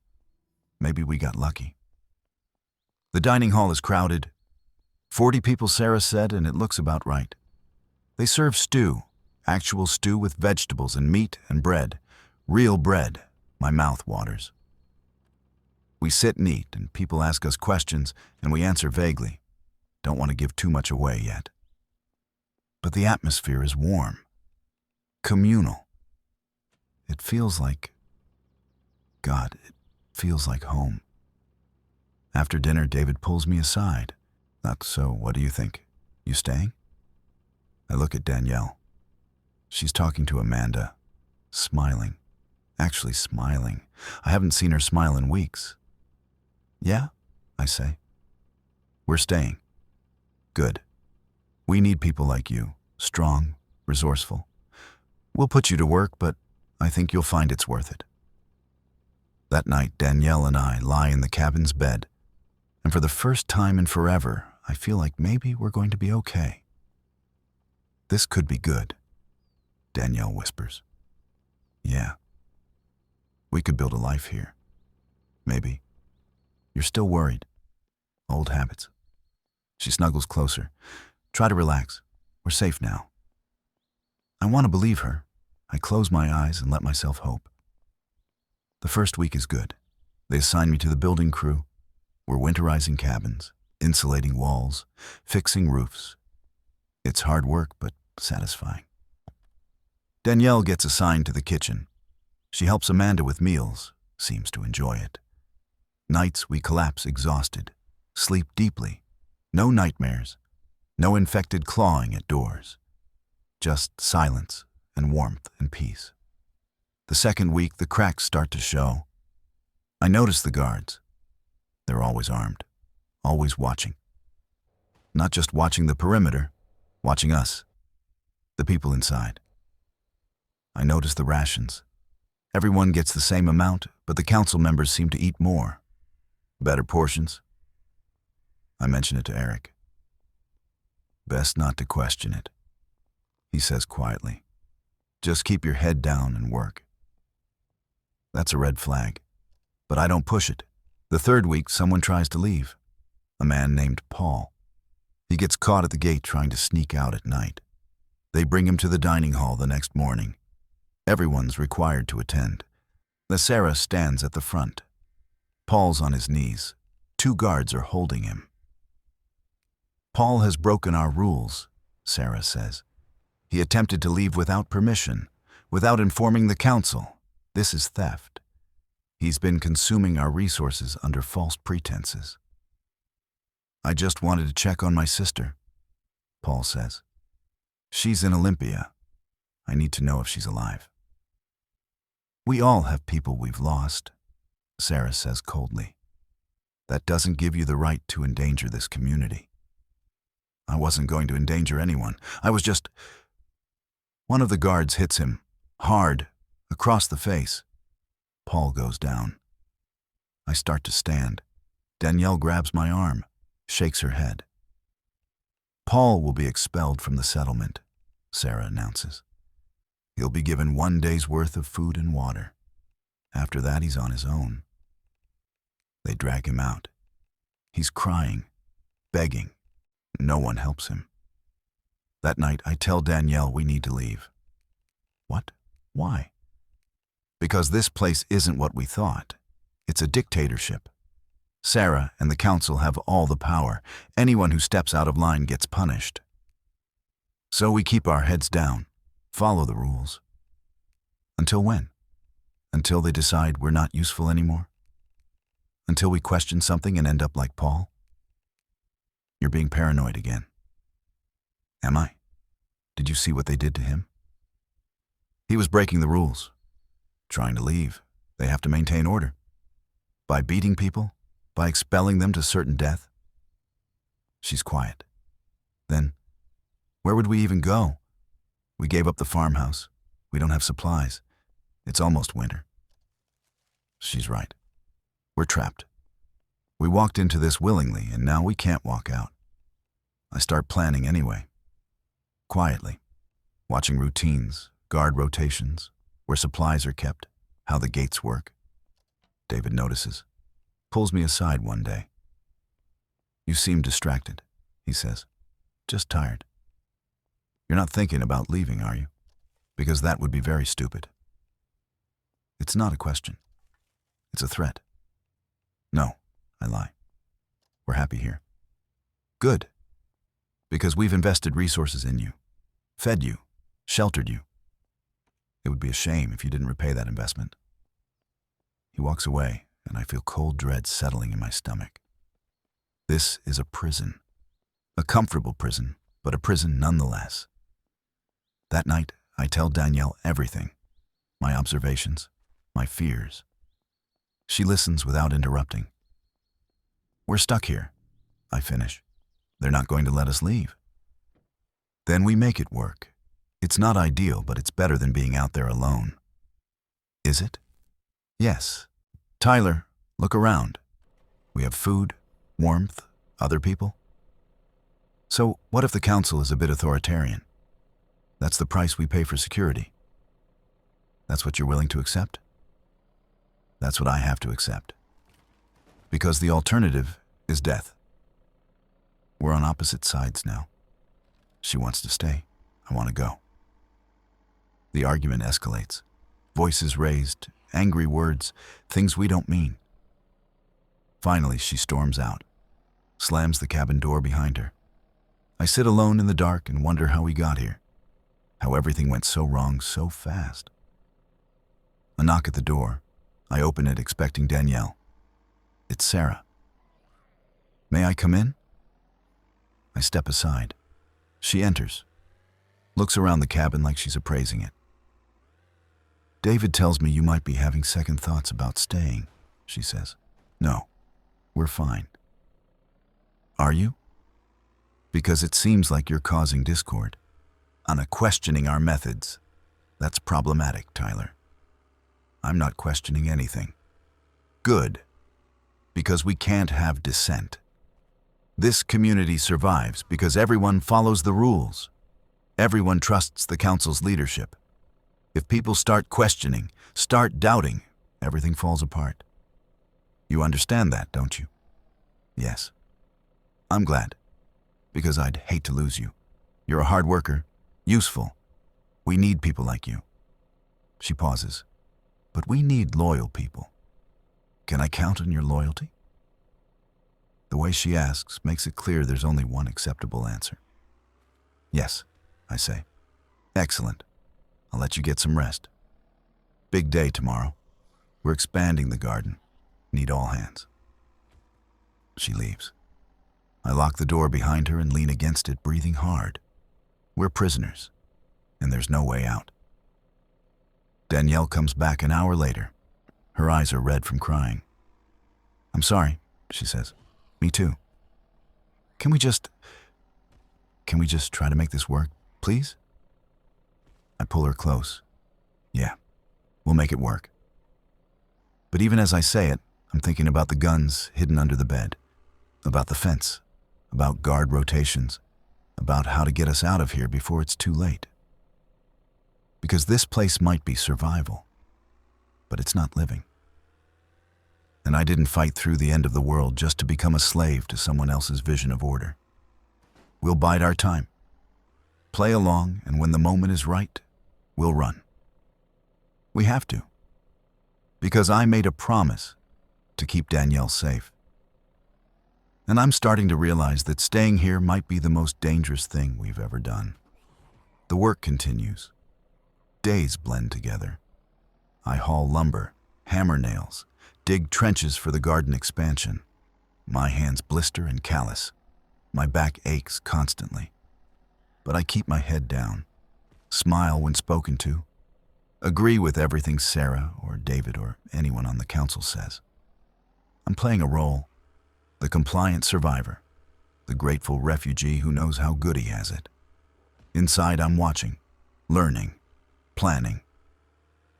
The fence is 10 feet tall, chain link topped with barbed wire.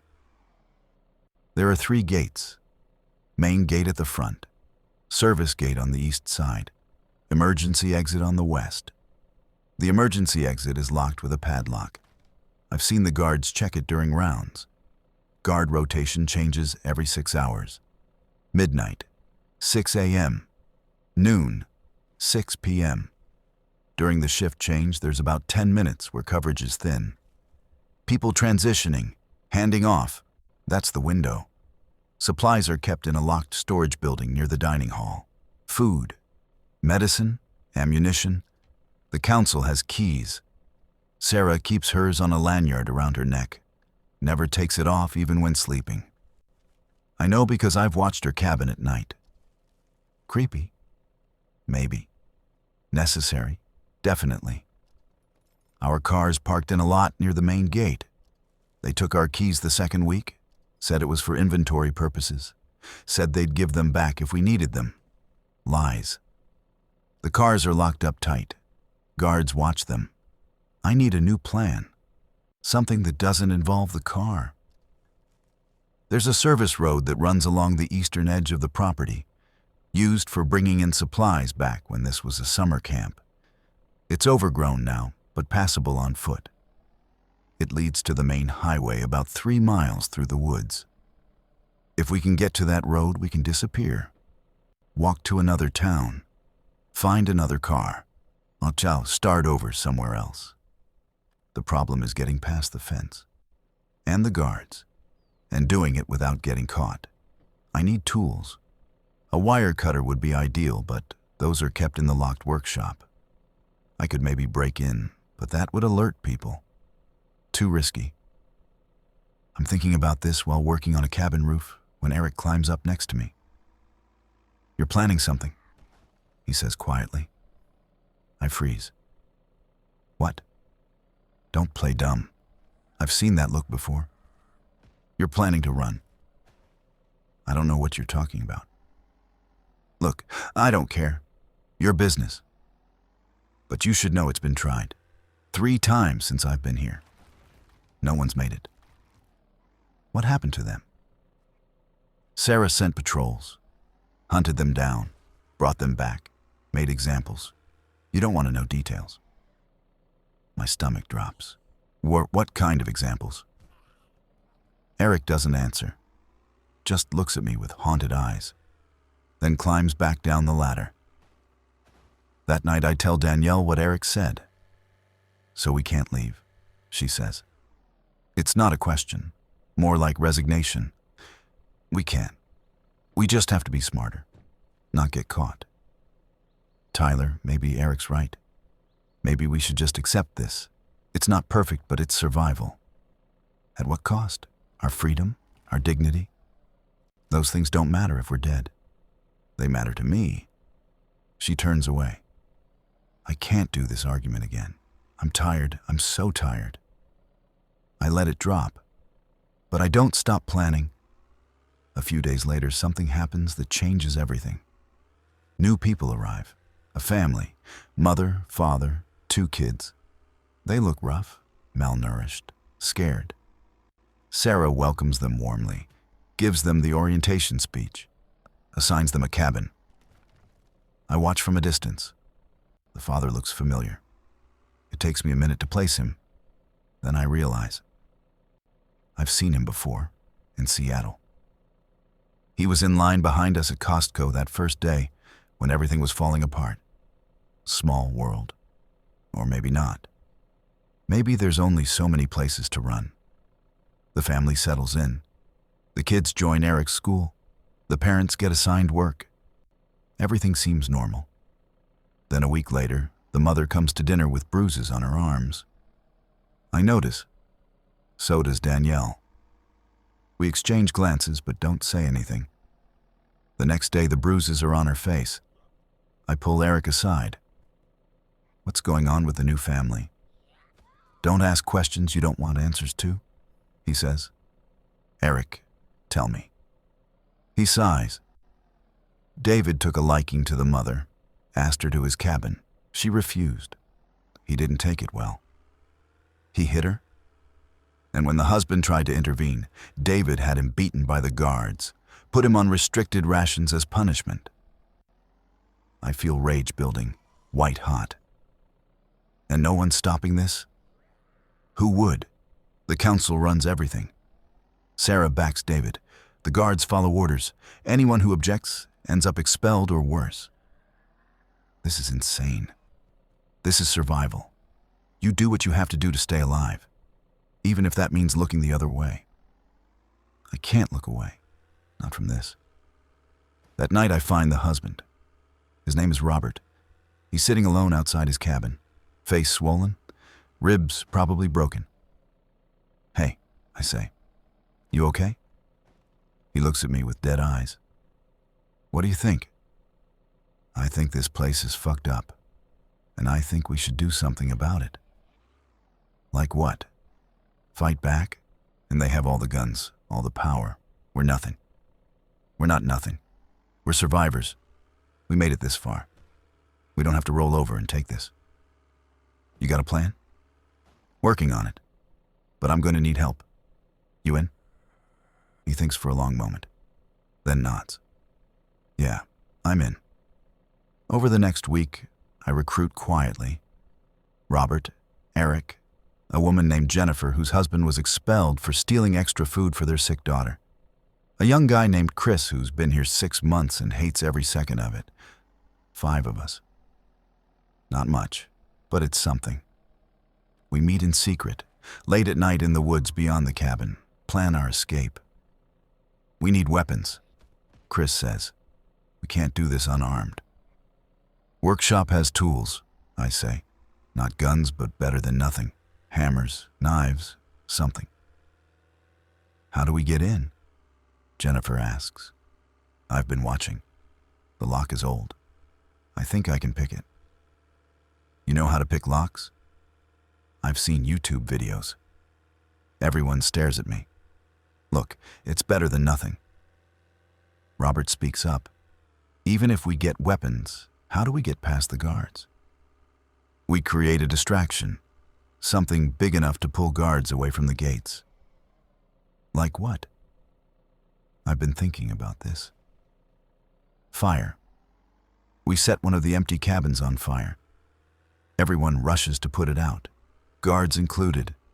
In the chaos, we slip out the emergency exit.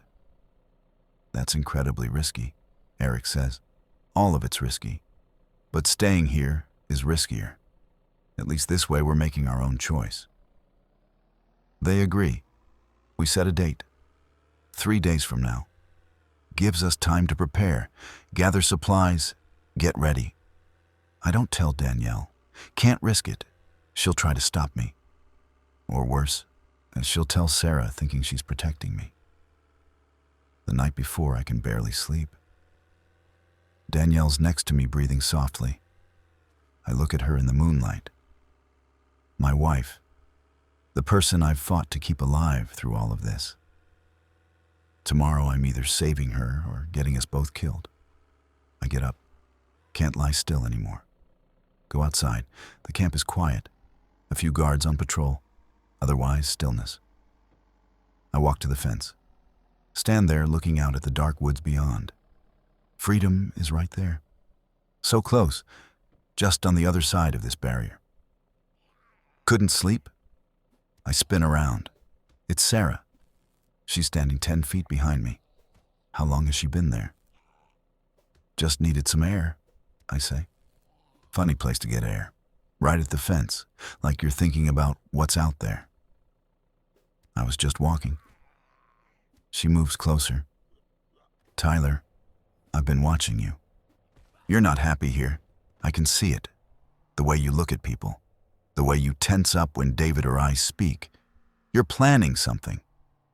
My heart is hammering. No, don't lie to me. I'm giving you a chance here. A chance to come clean. Tell me what you're planning, and maybe we can work something out. I could tell her. Could confess everything. Maybe she'd be lenient. Maybe she'd just expel me instead of something worse. But I think about the mother with bruises. About Paul being dragged out crying. About Eric's haunted eyes. I'm not planning anything, I say. Sarah stares at me for a long moment, then nods. Okay, if you say so. But I'll be watching. And if I catch you doing anything that threatens this community, I won't hesitate to make an example of you. Understand? Yes. Good. Get some sleep. A big day tomorrow. She walks away and I stand there shaking. She knows, or at least suspects. Which means we're out of time. I find Robert first thing in the morning. We go tonight. No waiting. Why? What happened? Sarah's onto us. We move now, or we don't move at all. He nods. I'll tell the others. The day drags. Every minute feels like an hour. I work, try to act normal, smile, make small talk. All while my insides are churning. Danielle notices something's off.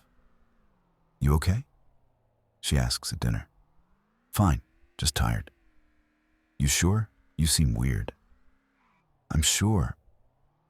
She doesn't look convinced, but she doesn't push it. After dinner, I tell her I'm going to check on some work at the cabin we were winterizing. She offers to come, but I say no. It's boring work. She should rest. She kisses me. Don't be too late. I won't. I walk away feeling like a monster, like I'm abandoning her. But this is for her, for both of us, even if she doesn't see it yet. I meet the others behind the workshop. Robert has a backpack with food he managed to sneak out. Jennifer has blankets. Chris has water bottles. Eric has a map he copied from the office. Everyone ready? I ask. They nod. I pick the lock on the workshop. Takes me 20 minutes, and I break 2 of the improvised tools I made from wire, but finally the lock clicks open. Inside we grab what we can. Hammers, a crowbar, box cutters. Not much, but better than bare hands. Okay, I say. Chris, you set the fire. Use the cabin at the far end, farthest from the emergency exit. That'll pull everyone in the wrong direction. Rest of us head for the exit. We go together. Anyone gets caught, we don't stop. We keep moving. Everyone got it? They nod. Chris heads off. The rest of us move toward the emergency exit. It's on the western edge, past the gardens, through a small cluster of trees. We wait in the shadows. Minutes tick by. My heart is racing. What if Chris gets caught? What if this doesn't work? Then I see it. Orange glow, flames. The cabin is burning, shouts, people running, guards rushing toward the fire. Now, I hiss. We run, low and fast, through the trees, to the fence. The emergency exit is right there, padlocked. Robert swings the crowbar, hits the lock. Once, twice. It doesn't break. Hurry, Jennifer whispers. More swings. The lock finally gives. We rip it off. Push the gate open. Go, go, go! We're through, into the woods, running. Behind us, someone's shouting. "The West Gate!" Someone's at the West Gate. We don't stop, just run. Branches whipping our faces. Roots trying to trip us. The darkness is complete, but we keep going. Gunshots. Loud cracks echoing through the trees. "Don't stop!" I yell. More shots. Something whizzes past my head. They're shooting at us. We run for what feels like forever. Lungs burning, legs screaming. Finally, Eric stops. "Wait," he gasps. "Listen." We stop. Listen. No more shouts, no more gunshots. Just our own ragged breathing and the night sounds of the forest. "Did we lose them?" Jennifer asks. "For now," I say. "But they'll send patrols. We need to keep moving." "Which way?" Robert asks. Eric pulls out the map. We crowd around. He points with a shaking finger. "Service road should be about half a mile that way. If we follow it, we'll hit the highway." And then we figure it out. We start walking. Slower now. Conserving energy. Every sound makes us jump. Every shadow could be a guard. An hour later, we find the service road. Overgrown, but visible. We follow it. My mind is racing. Danielle. I left her. She's going to wake up and I'll be gone. Sarah will question her. She'll be terrified. I should have brought her. Should have told her. Should have made her understand. But it's too late now. I made my choice. We walk all night. By dawn, we reach the highway. It's empty. Abandoned cars scattered along the shoulders. No movement. No infected that we can see. "Which way?" Chris asks. "South," I say.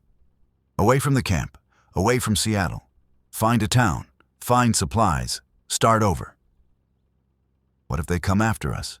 Jennifer asks. "They will. We have to move fast. Stay ahead of them." We start walking. 5 survivors on an empty highway, heading toward an uncertain future. I think about Danielle. Wonder if she's awake yet. Wonder if she hates me. I'll come back for her. Somehow. Once I find somewhere safe. Once I have a plan. I'll come back and get her out of there. That's what I tell myself. That's the lie I need to believe to keep going. But deep down, I know the truth. I abandoned her. Left her in that place with those people. And there's a good chance I'll never see her again. The guilt is crushing.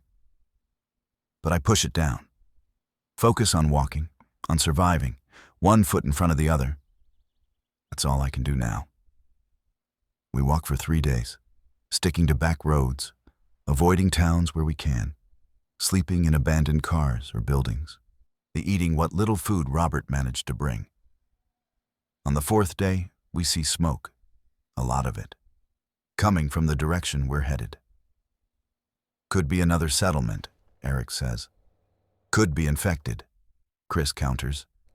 "Could be anything," I say. Only one way to find out. We approach carefully. The smoke is coming from a small town. Population maybe 5,000 before everything ended. Now it's burning. Or was. The fires are mostly out, but buildings are still smoldering. And there are bodies. Lots of them.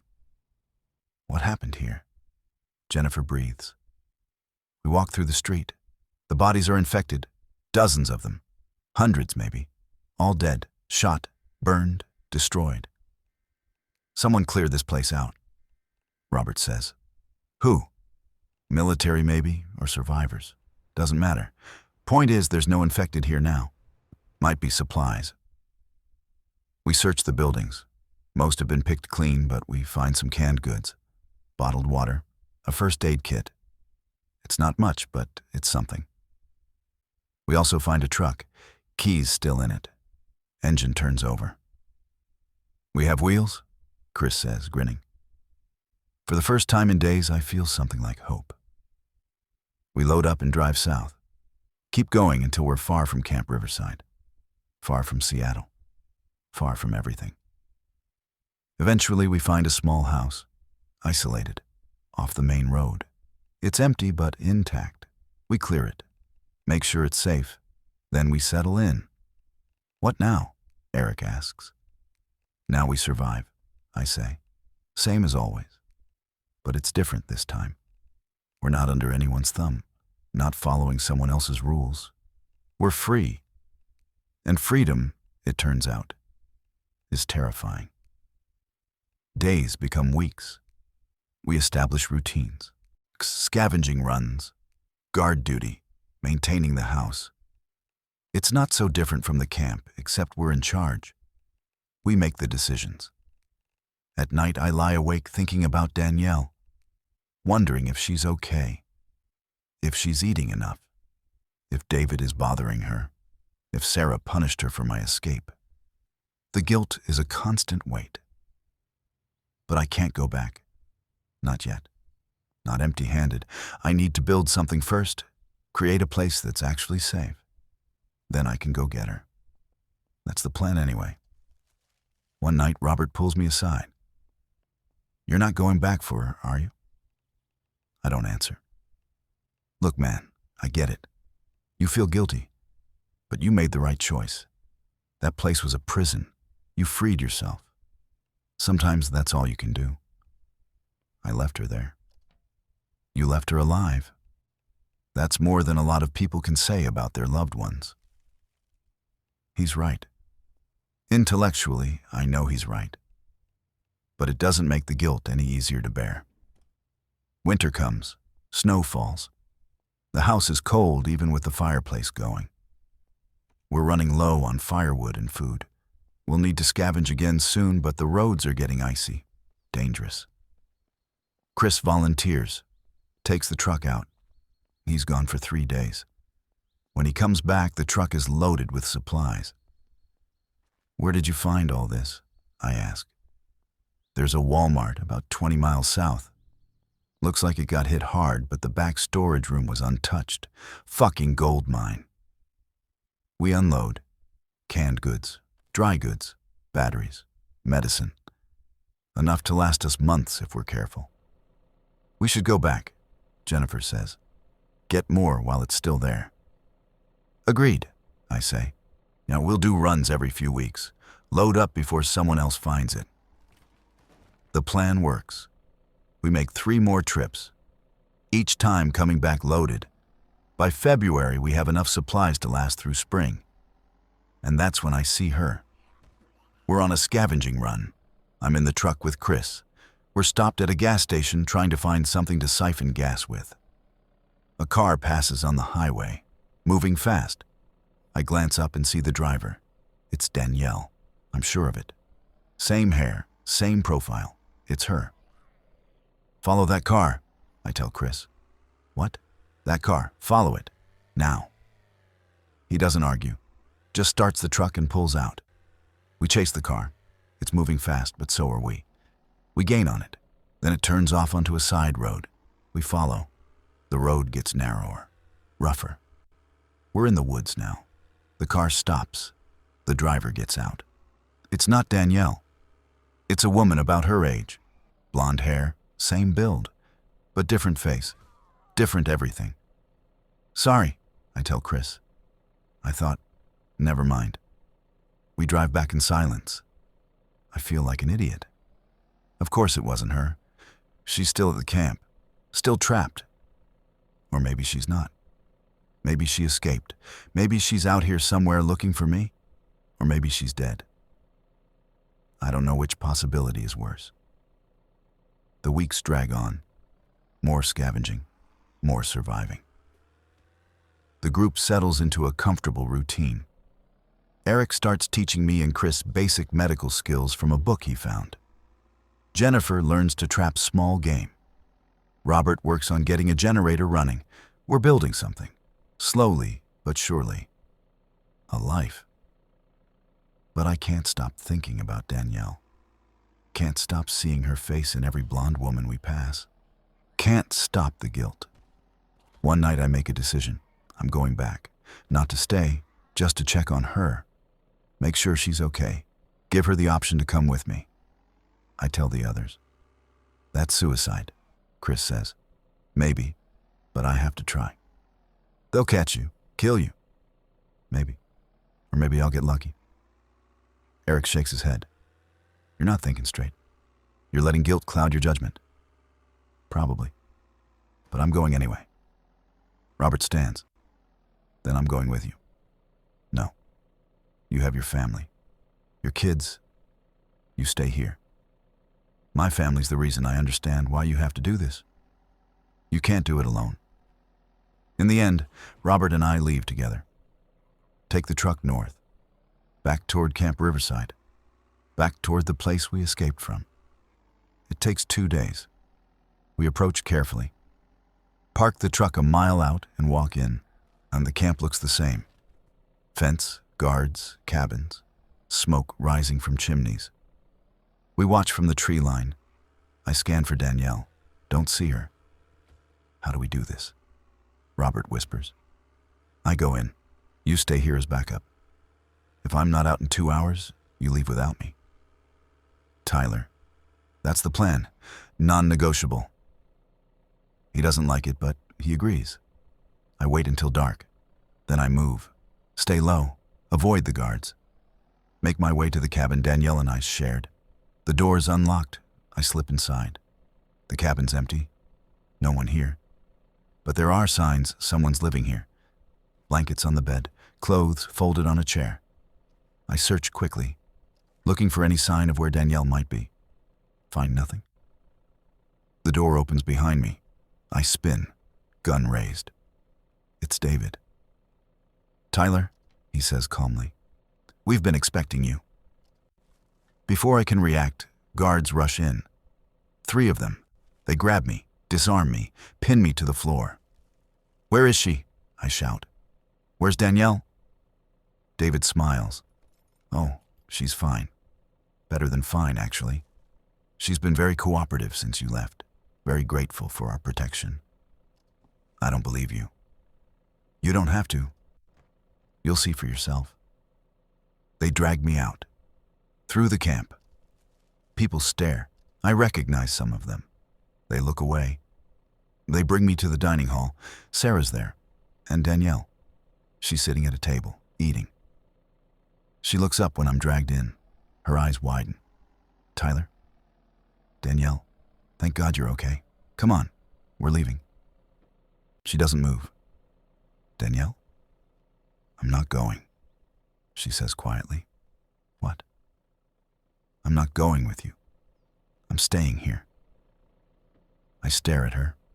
Can't process what she's saying. Sarah speaks up. Danielle has made her choice. She understands that this community offers safety, structure, things you were too selfish to appreciate. Danielle, this place is a prison. I came back for you, to save you. I don't need saving, she says. There's anger in her voice now. You left me, just abandoned me. Do you know how terrified I was, waking up and you were just gone? No note, no explanation, nothing. I was going to come back. When? After how long? Weeks? Months? I've moved on, Tyler. I've accepted reality. This is where I survive. With or without you. The words hit like physical blows. She means it. She's not coming. See? Sarah says. She's happy here. You should have been too. The guards drag me toward the door. I'm fighting, screaming, until begging Danielle to change her mind. She just looks away. They throw me outside. The gate opens. They shove me through. I land hard on the gravel road. If you come back, we'll kill you, David calls out. This is your only warning. The gate closes. I lie there in the dirt, broken. Everything I fought for, everything I risked, it's all gone. Robert appears, helps me up. What happened? She's not coming, I say numbly. She chose to stay. Shit, I'm sorry, man. We walk back to the truck in silence. I'm replaying everything in my head. Every decision, every choice, trying to figure out where I went wrong. Maybe I should have told her the plan. Brought her with me when we escaped. Maybe she would have understood. Or maybe this was always how it was going to end. Two people who loved each other breaking under the weight of survival, choosing different paths. We drive south, back to the house, back to the others. I tell them what happened. They don't know what to say, just offer sympathy and space. That night I sit outside looking at the stars and thinking about Danielle. Wondering if she's looking at the same stars. Wondering if she thinks about me. Probably not. She's moved on. Made her peace with that place. And maybe that's okay. Maybe that's her version of survival. It's not mine. I can't go back to that.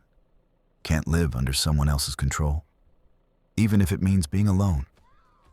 So I stay with my group, with Robert and Eric and Jennifer and Chris. We keep scavenging, keep surviving, keep building our small version of civilization. Winter fades into spring, the snow melts, and green returns to the world. We plant a garden, start raising chickens from eggs we found on a farm.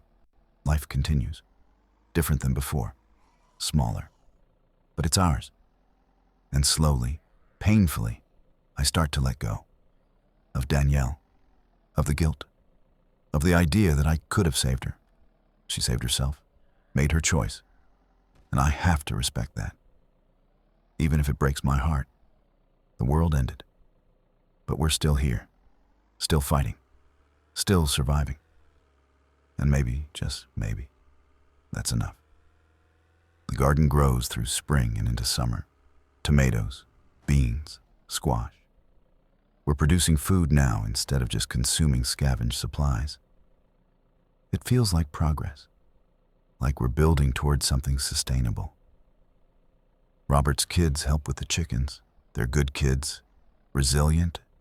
They've adapted to this new world better than any of us adults. Sometimes I watch them playing and feel something like hope. Eric sets up a small library in one of the spare rooms. Books we've scavenged, mostly practical stuff, farming, medicine, survival skills. But also some fiction. Stories to escape into when reality gets too heavy. Jennifer's getting good at hunting. She can track deer through the woods, brings back meat regularly. We smoke it to preserve it, building up stores for the next winter. Chris keeps the truck running, scavenges parts from abandoned vehicles. He's teaching himself mechanics from repair manuals. Says if we can keep the truck going, we can expand our range. Find more supplies. Maybe even find other survivors. Other survivors. The thought sits heavy in my mind. Are there others out there like us? Small groups clinging to life? Or are we one of the last? Whilst the radio sometimes picks up signals, fragments of broadcasts. Most are automated, emergency messages playing on loop. But occasionally, we hear voices. People calling out, asking if anyone can hear them. We never respond. Too risky. But it's comforting to know we're not alone. One evening in late June, I'm sitting on the porch when I see headlights in the distance, coming toward us. "Robert," I call out, "we've got company." Everyone mobilizes, grabs weapons, takes positions. We've drilled this. Unknown vehicles could be friendly or hostile. We prepare for hostile. The vehicle stops about 100 yards out, headlights still on. Blinding, a voice calls out. "Hello? We're not here to fight, just looking for people." I shield my eyes, can't see who's talking. "What do you want?" "Information, trade, maybe shelter. But we've been driving for weeks, haven't found anyone alive in days." "How many of you?" "4, all unarmed. Well, not unarmed, but we're not pointing guns at you." I look at Robert. He shrugs. His call. "Drive forward slowly," I shout. "Keep your hands visible." The vehicle creeps forward, an SUV, newer model. As it gets closer, the headlights pan to the side, and I can see inside. 4 people, 3 men and a woman. They look tired, dirty, but not threatening. They stop 30 feet out. All four get out with hands raised. That's far enough, I say. Gun trained on them. State your business. The woman speaks. She's maybe 30, brown hair, wary eyes. Like we said, we're looking for people, survivors. We came from Montana, had a place there, but it got overrun. Infected and raiders both. We barely got out. Been driving ever since looking for somewhere safe. What makes you think we're safe? You're alive. You have electricity. She nods toward the house. Lights are on inside. Generators running. That's more than most places we've seen. We're full up, I say. Can't take on more people. We're not asking to stay, just... Can we spend the night? Get some rest? Maybe trade for some food? We have medical supplies, ammunition, other stuff. I look at the others. Eric nods slightly. Jennifer looks uncertain. Chris is watching the strangers carefully. Robert's face is unreadable. One night, I say finally. You sleep in your vehicle. Leave at first light. Any trouble and we put you down. Clear? Crystal. Thank you. We let them park near the house. They set up camp in their SUV. We give them some food in exchange for antibiotics and a box of 9mm rounds. They're grateful, almost pathetically so. The woman's name is Lisa.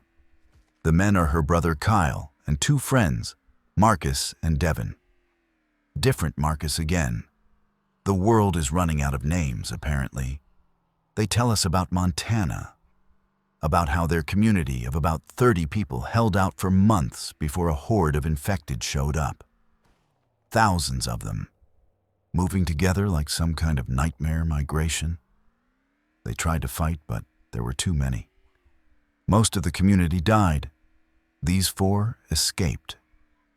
Where were you headed? Eric asks. South, originally, Lisa says. Heard rumors of safe zones in California. But we got as far as Oregon and realized the rumors were bullshit. So we've just been wandering, looking for any sign of organized civilization. There isn't any, I say. Not anymore. Just people like us, small groups, trying to survive. What about the military? The government? Gone. Or holed up somewhere we can't reach. The broadcasts say there are quarantine zones, but they won't let civilians in, shoot on sight. Lisa looks crushed, like I just killed her last hope. So that's it? This is all that's left? Yeah, pretty much. They leave at dawn as promised. We watch them drive off, and I feel a strange mixture of relief and sadness. Relief that we don't have to share resources. Sadness that there's nowhere for them to go. They're just driving toward an uncertain future, same as everyone else. Think they'll make it? Chris asks. No idea. Hope so. July brings heat. We rig up a solar shower using black plastic bags and sunlight. It's not hot, but it's better than bathing in the cold creek. Small luxuries matter now.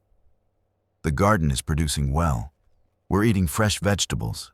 It's amazing what a difference it makes. Energy returns, color to our skin. We're not just surviving anymore. We're living. But I still think about Danielle, especially at night. Wonder what she's doing, if she's still at the camp, if she ever thinks about me.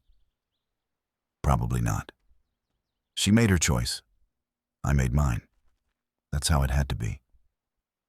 One afternoon in August, we're working in the garden when we hear gunshots in the distance. Lots of them. Automatic fire. We freeze. Look toward the sound. It's coming from the direction of town, maybe 5 miles away. What the hell? Robert mutters. The shooting continues for 10 minutes, and then stops. Silence. Could be raiders, Jennifer says, fighting over supplies. Could be military, Eric suggests, clearing infected. Could be anything, I say. Either way, we stay put. Stay quiet. Hope whatever it is doesn't come this way. It doesn't. We see smoke later that day, but it's far off. Nothing comes near our property. But it's a reminder. The world is still dangerous, still chaotic. We're not safe just because we haven't seen trouble lately. That night, we double the guard rotation. Keep weapons close. Sleep light. Nothing happens. Days pass. The smoke fades. Life returns to normal, or what passes for normal now. September. The weather starts to cool. We begin preparations for winter, gathering more firewood, preserving food, insulating weak points in the house, making sure we'll survive the cold months. Hoss Roberts working on the generator when it finally dies. Just stops. We've been running it off scavenged fuel, and apparently we pushed it too hard. The engine's seized. Can you fix it? I ask. He shakes his head. Need parts, specific parts, and I don't know where to find them. Without the generator, we lose refrigeration. Lights. The pump for the well still works manually, but everything else is gone. We adapt. Go back to candles and lanterns. Preserve food by smoking and canning instead of refrigeration. It's harder, but we manage.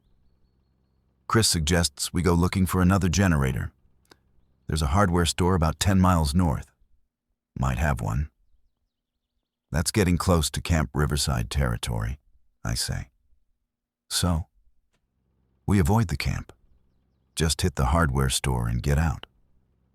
I don't like it, but we need the generator. Winter's coming, and without it, we'll struggle. Fine. We go tomorrow. You, me, and Eric. In and out. Fast. The next morning, we take the truck. Drive north. The roads are clear.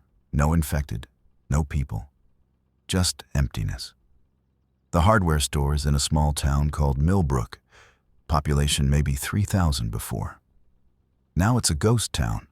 Windows broken, cars abandoned, bodies long since rotted or wandered off as infected. We park outside the hardware store. It's been looted, but not completely. The front is trashed, but the back warehouse might have something. We go in carefully. Clear each aisle, looking for infected, finding none. The warehouse is locked. Chris shoots the lock off. We go in. Jackpot. There are 3 generators, big ones, industrial, plus fuel, oil, parts. Holy shit. Eric breathes. Now we hit the mother load. We load everything we can into the truck. Takes 3 trips back and forth. We're almost done when I hear it. Engines. I look out. A convoy's coming down the main street. 5 vehicles, big ones, military-style trucks. Get down, I hiss. We duck behind shelving, watch through the window as the convoy passes. It stops in the middle of town. Soldiers get out, maybe 20 of them. Full gear, weapons. They start searching buildings. They're clearing the town, Eric whispers. Looking for survivors? Maybe, or supplies, or infected. Who knows? We wait. The soldiers are methodical, moving building to building, getting closer to the hardware store. We need to go, Chris says. Now. They'll see us if we try to drive out. So what do? I think. We hide. Wait for them to pass, or then we slip out. We move deeper into the warehouse. Find a storage closet. Pile in. Close the door. Sit in the dark listening. Boots on the floor. Voices. The soldiers are in the store. Clear, someone shouts. More boots. They're searching, getting closer to the warehouse. The door to the warehouse opens. Footsteps. They're inside. My heart is pounding so hard I'm sure they can hear it. Eric's breathing is loud in the small space. Chris is absolutely still. The footsteps stop right outside our closet. A hand on the doorknob. I raise my gun. If the door opens, I shoot. No choice. The knob turns. Then a voice calls out. Sergeant, found something in the pharmacy next door. Need you over here? The footsteps retreat. Voices fade. We wait. 10 minutes. 20. Finally, silence. I crack the door open. Peek out. The warehouse is empty. Through the window, I see the convoys moved on. They're checking buildings further down the street. Now, I whisper. We run. Load the last generator. Pile into the truck. Chris starts the engine and we drive. Fast. Out of town. Away from the soldiers. No one follows. We make it back to the house by mid-afternoon. Unload everything. Set up the new generator. It purrs to life. Lights come back on. Everyone cheers. That night, we celebrate. Cook a real meal. Use the lights freely instead of rationing. It feels almost decadent. We should do more runs, Jennifer suggests. If there are supplies in Millbrook, there might be supplies in other towns too. Too risky now, I say. The military's active in the area. We don't know what they're doing, but I don't want to find out. They might be friendly, might help us. Or they might shoot us on sight. The broadcasts said civilian access to military zones is forbidden. Deadly force authorized. I'm not testing that. We agree to lay low for a while. Stick close to the house. Avoid unnecessary risks. October arrives. Leaves turn. Temperatures drop. We harvest the last of the garden. Stockpile firewood. Prepare for winter. One morning, I'm chopping wood when I see someone walking up the road. Just one person. Moving slowly, I grab the rifle. Call out to the others. We watch the person approach. As they get closer, I realize it's a woman. Young, maybe 20. She looks exhausted, malnourished. Her clothes are torn and dirty. She sees us. Raises her hands. Please, I need help. Stop there, I call out. Who are you? My name's Amy. I escaped from a camp. I've been walking for days. Please, I just need water, food, then I'll go. What camp? Camp Riverside. Do you know it? My blood runs cold. Yeah, I know it. Then you know what it's like there? What they do? I couldn't stay. I had to run. I lower the rifle, walk toward her. How did you get out? Fire. One of the cabins caught fire. The guards were distracted. I slipped out the emergency exit, just kept running. When was this? 3 days ago. I've been walking ever since. Hiding during the day, moving at night. I'm so tired. I believe her. She has that look. The haunted eyes, the desperation. I remember it from when we escaped. Come on, I say. Let's get you inside. We feed her, give her water, let her sleep. She's out for 16 hours. When she wakes, she's more coherent. Thank you, she says. You didn't have to help me. Yeah, we did. Well, Tom, we've all been where you are. She looks around the house, at the 5 of us. You all escaped from there? Me and Robert did. The others came from different situations, but we all ended up here.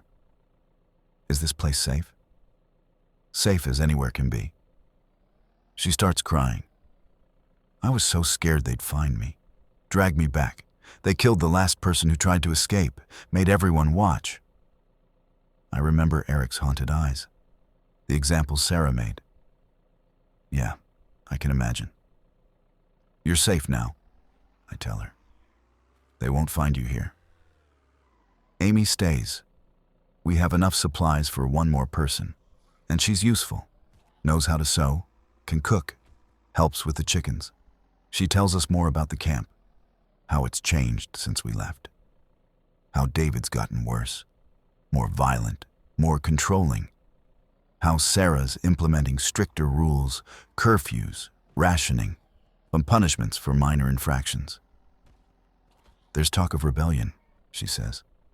Some people want to fight back, but they're too scared. The council has all the weapons, all the power. What about Danielle? I ask before I can stop myself. Did you know her? Amy thinks. Blonde woman? Married to someone who escaped? Yeah. She's one of Sarah's favorites now. helps run the kitchen, gets extra rations. I think she's with David, actually. Like, with him. The words hit like a punch. I feel sick. Oh, is all I managed to say. Amy realizes her mistake. I'm sorry. I didn't know. It's fine. She made her choice. But it's not fine. The image of Danielle with David makes me want to vomit, or scream, or both. I excuse myself and go outside, breathe the cold October air, try to process. She's with David, the man who beat Robert, who assaulted that woman. Danielle's with him. Maybe she had no choice. Maybe it was survival. Or maybe she genuinely chose him. Chose stability and safety over freedom. Either way, it doesn't matter. She's there. I'm here. That's the reality. I have to let go. Really let go this time. Stop thinking about her. Stop wondering. Stop hoping. She's gone. That part of my life is over. I go back inside. Amy's helping Jennifer prepare dinner. Robert's playing with his kids. Eric's reading. Chris is tinkering with the generator. This is my family now. These people. This place. It's not the life I imagined, not the life I wanted, but it's the life I have, and I need to make peace with that. Winter comes hard and fast. Snow by mid-November. We're ready. Food stored, firewood stacked, generator running. We settle in for the long, cold months. Days are short. Nights are long. We spend evenings around the fireplace telling stories, playing cards, reading, finding ways to pass the time. It's not comfortable, but it's bearable. We have enough. We're together. We're alive. Christmas comes and goes. We make a small celebration. Roast one of the chickens. Make something approximating cookies from our dwindling flour supply. Robert's kids make decorations from paper and twine. It's simple, but it feels important. Maintaining humanity in an inhuman world. New Year's Eve, we stay up. Mark the passing of 1 year into the next. 2026 is over. 2027 begins. Another year of survival. Another year of adaptation. January is brutal. Temperatures drop below zero. The creek freezes. We have to melt snow for water to supplement the well. It's exhausting work. Mid-January, Amy gets sick. Fever. Coughing. We isolate her in one of the bedrooms. Eric does what he can with the medical supplies we have. Antibiotics, fluids, rest. She recovers after a week. We're all relieved. Losing someone now would break something in the group. We've become dependent on each other in ways I didn't realize. February brings a thaw. The snow melts slightly. Roads become passable again. Chris suggests a supply run. We're low on medicine. Could use more canned goods. There's a town about 15 miles west we haven't checked yet. We go. Me, Chris, Eric. Take the truck. The town is small, called Riverdale. Maybe 1,000 people before. It's been picked over, but not completely. We find some canned vegetables, a few bottles of medicine. Not a huge haul, but something. We're loading up when I hear a voice. Tyler? I spin around. A man standing there, mid-50s, dirty clothes, thin, but his face is familiar. It takes me a second to place him. Then I remember. Marcus, my boss Marcus, from the real estate company. Marcus, I can't believe it. Holy shit, you're alive. Barely. He laughs, but there's no humor in it. Been surviving in the woods mostly, eating whatever I can find. I thought I was the last one left. You're not. There's more of us. We have a place, food, shelter. Come with us. He looks like he might cry. Really? Really? Come on. We bring Marcus back, feed him, give him a place to sleep. He's overwhelmed. Keeps thanking us. Can't believe he found people. Over the next few days, he tells us his story. How he tried to drive to his sister's place in Pittsburgh when everything went south. Got stuck in traffic. Infected overran his car. He barely escaped. Been on his own ever since. Nearly died a dozen times. I thought about giving up, he admits. Just letting the cold take me or walking into a horde. But something kept me going. Stupid hope, I guess. Hope's not stupid, Robert says. Hope's the only thing that matters. Marcus settles in, helps with chores, fits into the group easily. He's grateful to be here, to be alive, to have people. We're 7 now. It feels like a real community, like we're building something that might last. March arrives. The snow melts for real. Green starts to return. We begin planning the spring garden. Bigger this time. More variety. We want to grow as much of our own food as possible. One evening we're sitting around the fire when we hear it. A broadcast on the radio, different from the usual automated messages.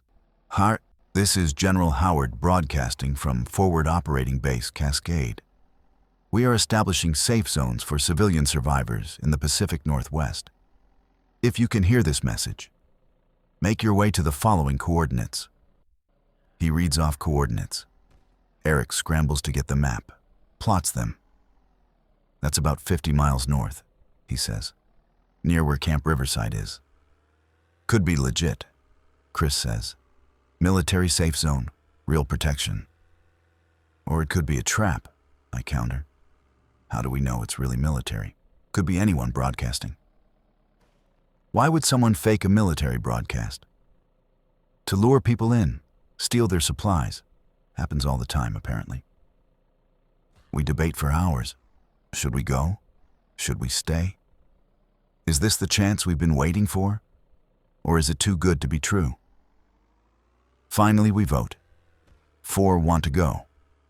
3 want to stay. Majority rules, Robert says. We go, but carefully. We scout it first. Don't just walk in blind. We pack up, load the truck, say goodbye to the house that's kept us safe all winter. It feels wrong to leave, but also right. Maybe this is the next step. Maybe we're meant to find this safe zone. Or maybe we're walking into disaster. Either way, we're going together. And that has to count for something. We drive north, slowly, carefully, watching for threats. We pass through abandoned towns, see a few infected in the distance, but none close enough to worry about. On the second day, we reach the coordinates. It's a valley, surrounded by mountains. In the center is a military base. Real military. Fences, guard towers, soldiers, helicopters. It's real. Holy shit, Chris breathes. Now it's actually real. We approach slowly. Soldiers meet us half a mile out. Weapons raised. Stop, identify yourselves. I raise my hands. We're survivors. Heard the broadcast. Looking for a safe zone? How many of you? 7. Any infected? No. Any injuries or illnesses? No. The soldiers confer. One of them radios back to base. After a tense few minutes, they lower their weapons. You can proceed to the gate. You'll be screened. If you pass, you can enter. If not, you'll be turned away. Understood? Understood. We drive to the gate. More soldiers meet us. They search the truck, pat us down, check us for bites or scratches, ask questions, where we came from, how long we've been surviving, what skills we have. They're thorough, professional. It takes 2 hours, but finally they clear us. Welcome to FOB Cascade, the lead soldier says. You'll be assigned quarters, given work assignments based on your skills. Follow the rules and you'll be safe here. Break them and you're out. Clear? Clear. They lead us into the base. It's huge. Hundreds of people.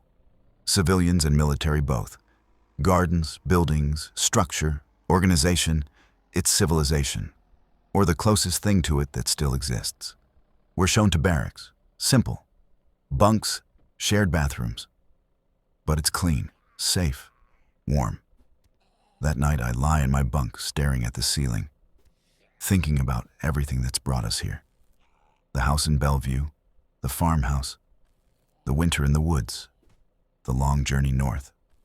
We made it, against all odds. Through death and loss and desperation, we made it. I think about Danielle. Wherever she is, whatever she's doing, I hope she's safe. I hope she found her version of peace. As for me, I found mine, here, with these people, in this place. It's not the ending I imagined, but it's an ending. A new beginning, actually. And maybe that's all any of us can hope for now. A chance to begin again, to build something better from the ashes of what was lost. I close my eyes. Let exhaustion take me. Tomorrow we start the next chapter, whatever that brings. For now, for tonight, we're safe. We're together. We're alive. Thanks for watching, guys. I will be back with another story.